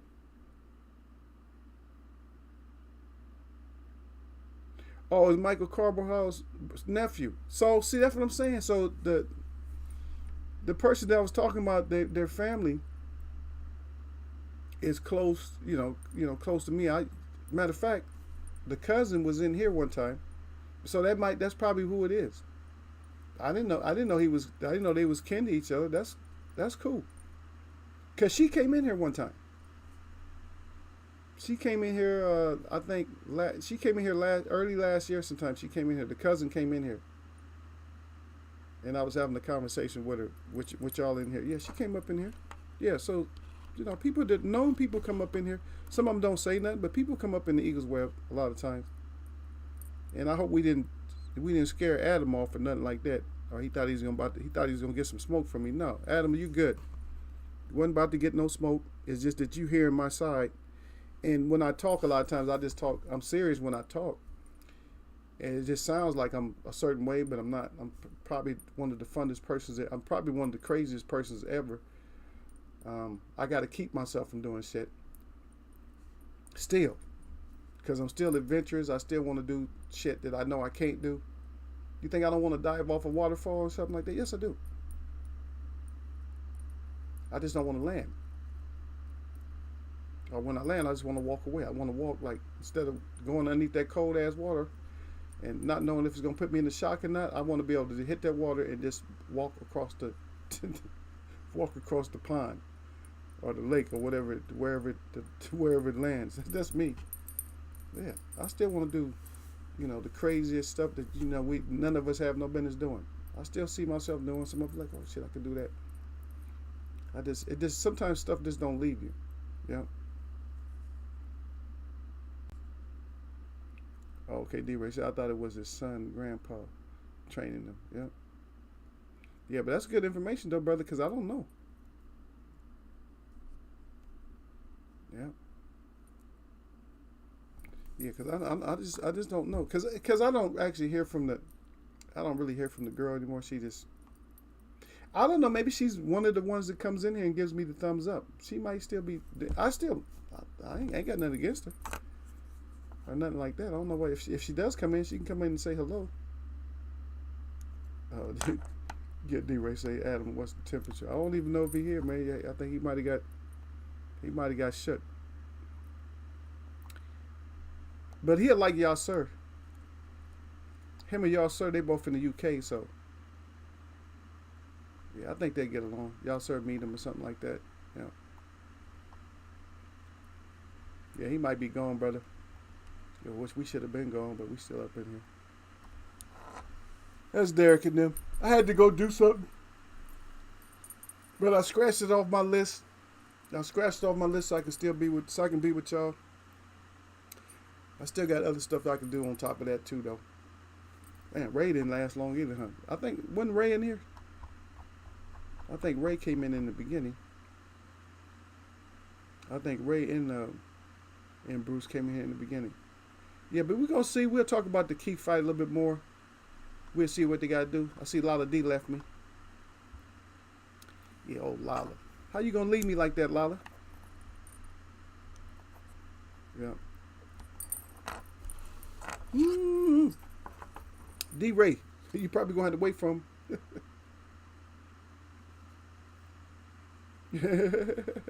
Yeah, D Ray. He said original gets shook every time. Wow. That's I'm telling you, man. That's why the. Okay. Oh yeah. Oh, he's back. He's still here. So that's why when I go out and when I go to the city, that people are so happy to see me. Because we're probably gonna have a conversation. They're gonna talk to me, and then when I start talking to them, they're gonna get all happy, like, "Oh yeah, that's right, brother." That's it. It's nothing to float my boat. It ain't nothing to make me. It makes me feel good that they feel good that they have a better understanding of their own self. That they got to realize that hate is what keeps you down. That's what keeps you down. Is that hate? All that hate and shit is what keeps us down. And the mistaken identity. Mistaken identity, because they don't bring the right conversations to the floor. When people talk about race, you're already gonna lose, because they're not bringing the right words and stuff to the floor. If somebody's talking about race and they have somebody like myself that's in there talking about race, and I say, first of all, with all due respect, let's not talk about race. Let's talk about original. That I'm not a race. Even though I've been classified as native and everything else, I'm saying I'm original. I'm the original man. We are the original ones. Wow. I just heard a bunch of noise that was disturbing right now. Hopefully it wasn't, but that's what I say. So if you had somebody that was talking like that, just talking about original, he's already a step ahead. He's way ahead of the conversation already. He's way ahead. Because they don't know what to think. Is he going to go into history? Is he going to talk about somebody in a lab making me? It puts a lot of thoughts in your mind to try to figure out where you're from. The native people know who they are. It's probably one of the only peoples that know who they're from. They know. Yeah, I was talking to my girlfriend or whatever. When I met her, I was asking her if she was. I told her. I said you original. I said you a brown skin. I said you a white Indian. And she started laughing. She said she was white, more or less. But she's not white. That's just how they put that in our mindset. We just all got different skin colors and stuff like that.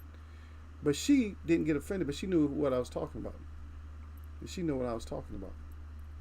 You see what I mean? A lot of people they don't get it. Some of the natives don't want to get it, but they understand.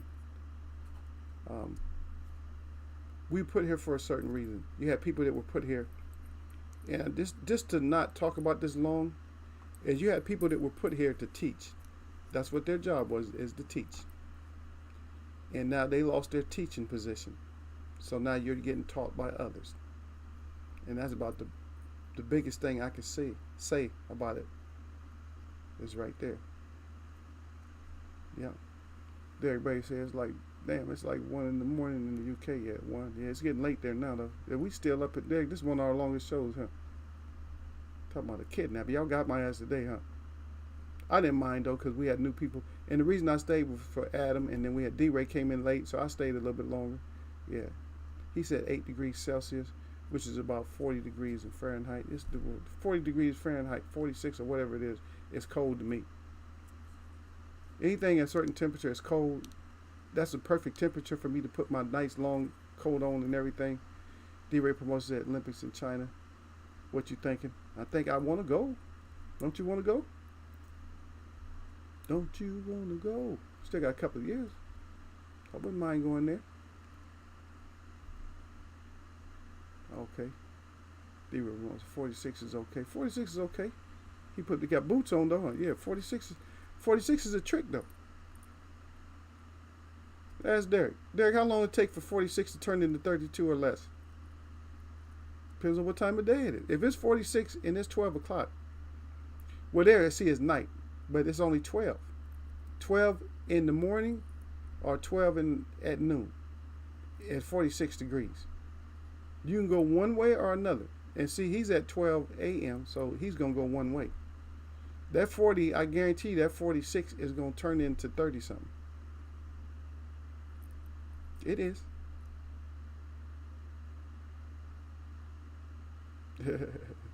D-Ray Promotion, he said he's Team Megan. Yep. D-Ray Promotion said, Adam, how you find Eagle? Yeah, that's a good question. Yeah, how you find Eagle? Yeah, how'd you find Eagle? Derek Bay said, oh, okay, at Adam, Lana, yep. Derek Bay said, yep. You hijacked it. He said, yep. He said you hijacked us, Eagle. No, y'all hijacked me. Don't get it wrong. Adam Lana says it again. He said, I like this channel. I'm enjoying the conversation. There you go, brother. See, that's what happens, Adam, is that people don't give this. They don't give this small. They don't give this small channel a chance, and they go talk to everybody else. But then if they actually stay and they realize that we're actually having a conversation, and they realize that the host is not trying to be a know-it-all and stuff like that, and he's bringing other knowledge to the table, and we're talking about other stuff, and then they end up staying. That's how Derek and them. Well, Derek and them. I met Derek. We was doing something else when I met Derek. Derek always been down with me, but I met him when we was messing with this a so-called organization. I don't say nothing about him. I don't say nothing negative or positive against him. But I had some things that happened to me, and I had people that was saying stuff, about me with that organization. So I stopped messing with them. I just went independent. Me and a group of other people just went independent, and like some of them are not around anymore. I just hung in there because the consequences I didn't care. I just like boxing. I like talking about boxing. But I have another calling. My biggest calling is to just wake people up and let people know, hey, you're not what they try to claim that you are. You're something else. It's a damn shame that you live your whole life thinking you're one thing and you're not even that. You die with that same knowledge, which was not a lie, was not knowledge. It was a lie. And that's what I do with everybody that's in here. I try to tell them, hey, you guys are greater than that. You guys are greater. You're greater than just a color. You're greater than just something black or brown. You're greater than that. And I try to tell everybody that. I don't try to make it. I just can't stand it being race. I always make it say you're greater than that. Don't let them label you and stuff. They got papers on you where they already labeled you. So your papers don't mean shit. Papers can be burnt. My spirit, you're not going to burn my spirit. You might try. You might try to burn it. You might try to do something. Click, click. You might try to do something. But as long as I got my mental faculties, you're not going to do it. Yep, because if I turn crazy like that, that's a day that I would hope and pray that the main one, that the Creator comes back and shows everybody the truth and takes his vengeance out on them and restore my mind back to me. Yeah. Derek Berry said not long. Yep. Y'all always get my ass, man. Y'all got me today though. Yeah, I'm 60 right now. Where I'm at, D-Ray. Yeah, I'm 60 degrees, so I'm good. But it's probably 60 in here too, though. I turn the windows. I open the windows and I turn the heat off a lot of times. I just don't have. I like for it to be cold. I put my clothes on. Then when it's cold, I put my clothes on. And plus, it keep your ass from being lazy, especially if you don't really got to clock in with nobody. If you don't have to touch a time clock. It's better for you to be around a cold environment so you keep your ass awake. He said even 70s is hot in the UK, let alone 80. He said the record temperature in the UK ever recorded is 101 in July 2018. That's when they was probably messing with that weather. Yeah, 101 over there is real hot. Yeah, they don't have the air conditioning for that. Not no 101. Yeah, that's too much over there. D-Ray said we 20 degrees right now. Yeah. But yeah, let me get up out of here, man. Y'all, we'll come back. We'll do this again Friday. Yep, I had an appointment, but I already paid for my appointment, so I can do it anytime. So I'll do it tomorrow. It's all good. It's all good. It was a good. For me, it was a good conversation. A lot of people came in and out, so I got to talk to everybody. I got to talk to Lila. I got to talk to Bruce. A lot of people I got to talk to. So D-Ray finally got his ass in here. He knows I come on earlier than that, coming in all late like that. But yeah, Ray Robinson came through. Adam came through. A lot of other people came through. People came through, and we didn't get to talk to everybody, but that's all good. And we're gonna see what this Keith situation turns out to be. We'll do it. We'll do it again. But just don't limit yourself. Don't let man tell you that a butterfly has better status than you because you got different butterflies and stuff. Even the monarch is one of the most treasured butterflies there is. You know what I mean?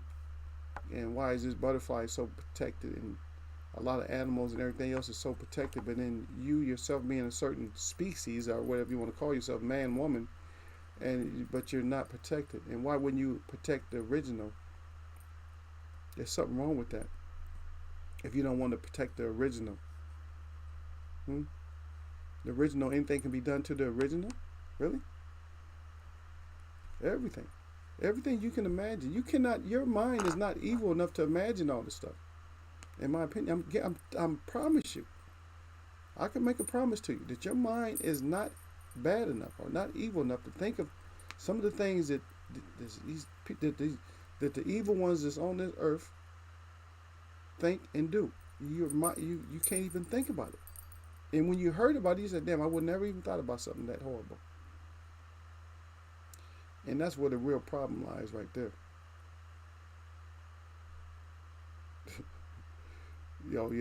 Chicago snow. Yeah, Chicago always be storming. Yep.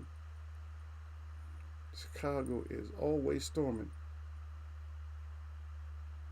Yeah. Oh, Derek, you about to get some coldness over there, don't you? Right now? Right now, Derek, baby, you on that decline right now. Check back in another hour and tell me how cold it is then. You're going to be down to, it's going to be below 50. You're going to hit them 40s. Once you start getting them low 40s, I can handle 40s. I think from 47 on up. But when you start, I got to put clothes on when you start getting down to like 45, 40, 38. When you start getting down there, and then I can handle, I had to put another layer on when you start getting down to not even 0. When I'm talking about Fahrenheit, when you start getting down to like 10, 15, then I got to put on probably my last layer. After that, I don't usually have to put on nothing. Once I put that last one, and yes, we're in minus. If we're in minus, then you need the mucklucks and all that. I've been there, done that before too. But anyway, my shout out to all the real people that I see, and my shout out to all y'all that mess with me. Y'all know what this is, man. This Wednesday, all the things that come out of my mouth is gonna be nothing but blessings. Y'all know what it is, man. Nothing but blessings, y'all. He talking about Bruce. He said Bruce is just no taller than you. Blessing King. Yeah, I see. Yeah, Bruce was still here. Bruce was around. I didn't even know Bruce was still here. Oh, he's talking to y'all. That's why. Okay, I didn't get to read nothing because he's all that there. Yeah, but anyway, y'all check out Bruce too. Yep. Yeah. Derek said we been getting it, Eagle. Yeah, it's supposed to be 70s now. I'm supposed to be making fun of everyone back in New Jersey. Yeah, but y'all, you gonna get it though. Yeah, it's gonna come get your ass. Yeah, it always does, brother. They come get you. Like I said, once that clock get a certain time, because you after 7 now, it's after 7, so that temperature, that temperature gonna start going down.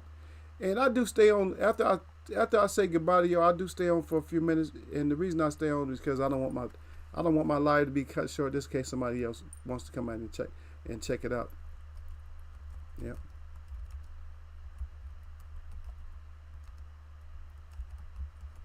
Yeah, but we'll get back at it.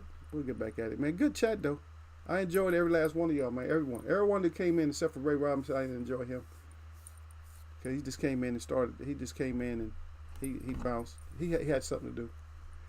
But I had conversations with everybody. Everybody who came in that actually came in, I had at least a little bit of a conversation with y'all. I appreciate that when y'all come in. Don't let the ego just do all the talking. Y'all just have something to say sometimes. I do like my responses. You know, when I ask y'all something, you know, it's good to have like a good response. Like we'll talk about it more on Friday, and we'll talk about these fights that's coming up. We'll see who everybody got, and that's how it goes. We're gonna see who everybody got, see who Bruce got, see who everybody got, and then you know, see how much crow we got to eat time Monday come around. That's what we do. Let me see if y'all got anything else. Yeah, Derek Bay said, "Wow, Bruce goes boxing, jazz, and more." Yeah. Yeah. Okay, Bruce goes at D-Ray Promotions. Yeah. And anyway, and another little salute out to Adam for coming through today. And by actually, he said he liked my channel, so that's cool. Derek Bay said, "Can you get good lobster in Rhode Island at Bruce Goes Boxing, Jazz, and more?" Ooh, you better be able to get good lobster up there. D-Ray Promotions said, "Appreciate you." He said, "Blessings, yeah, peace and blessings, man." We'll do it again, y'all.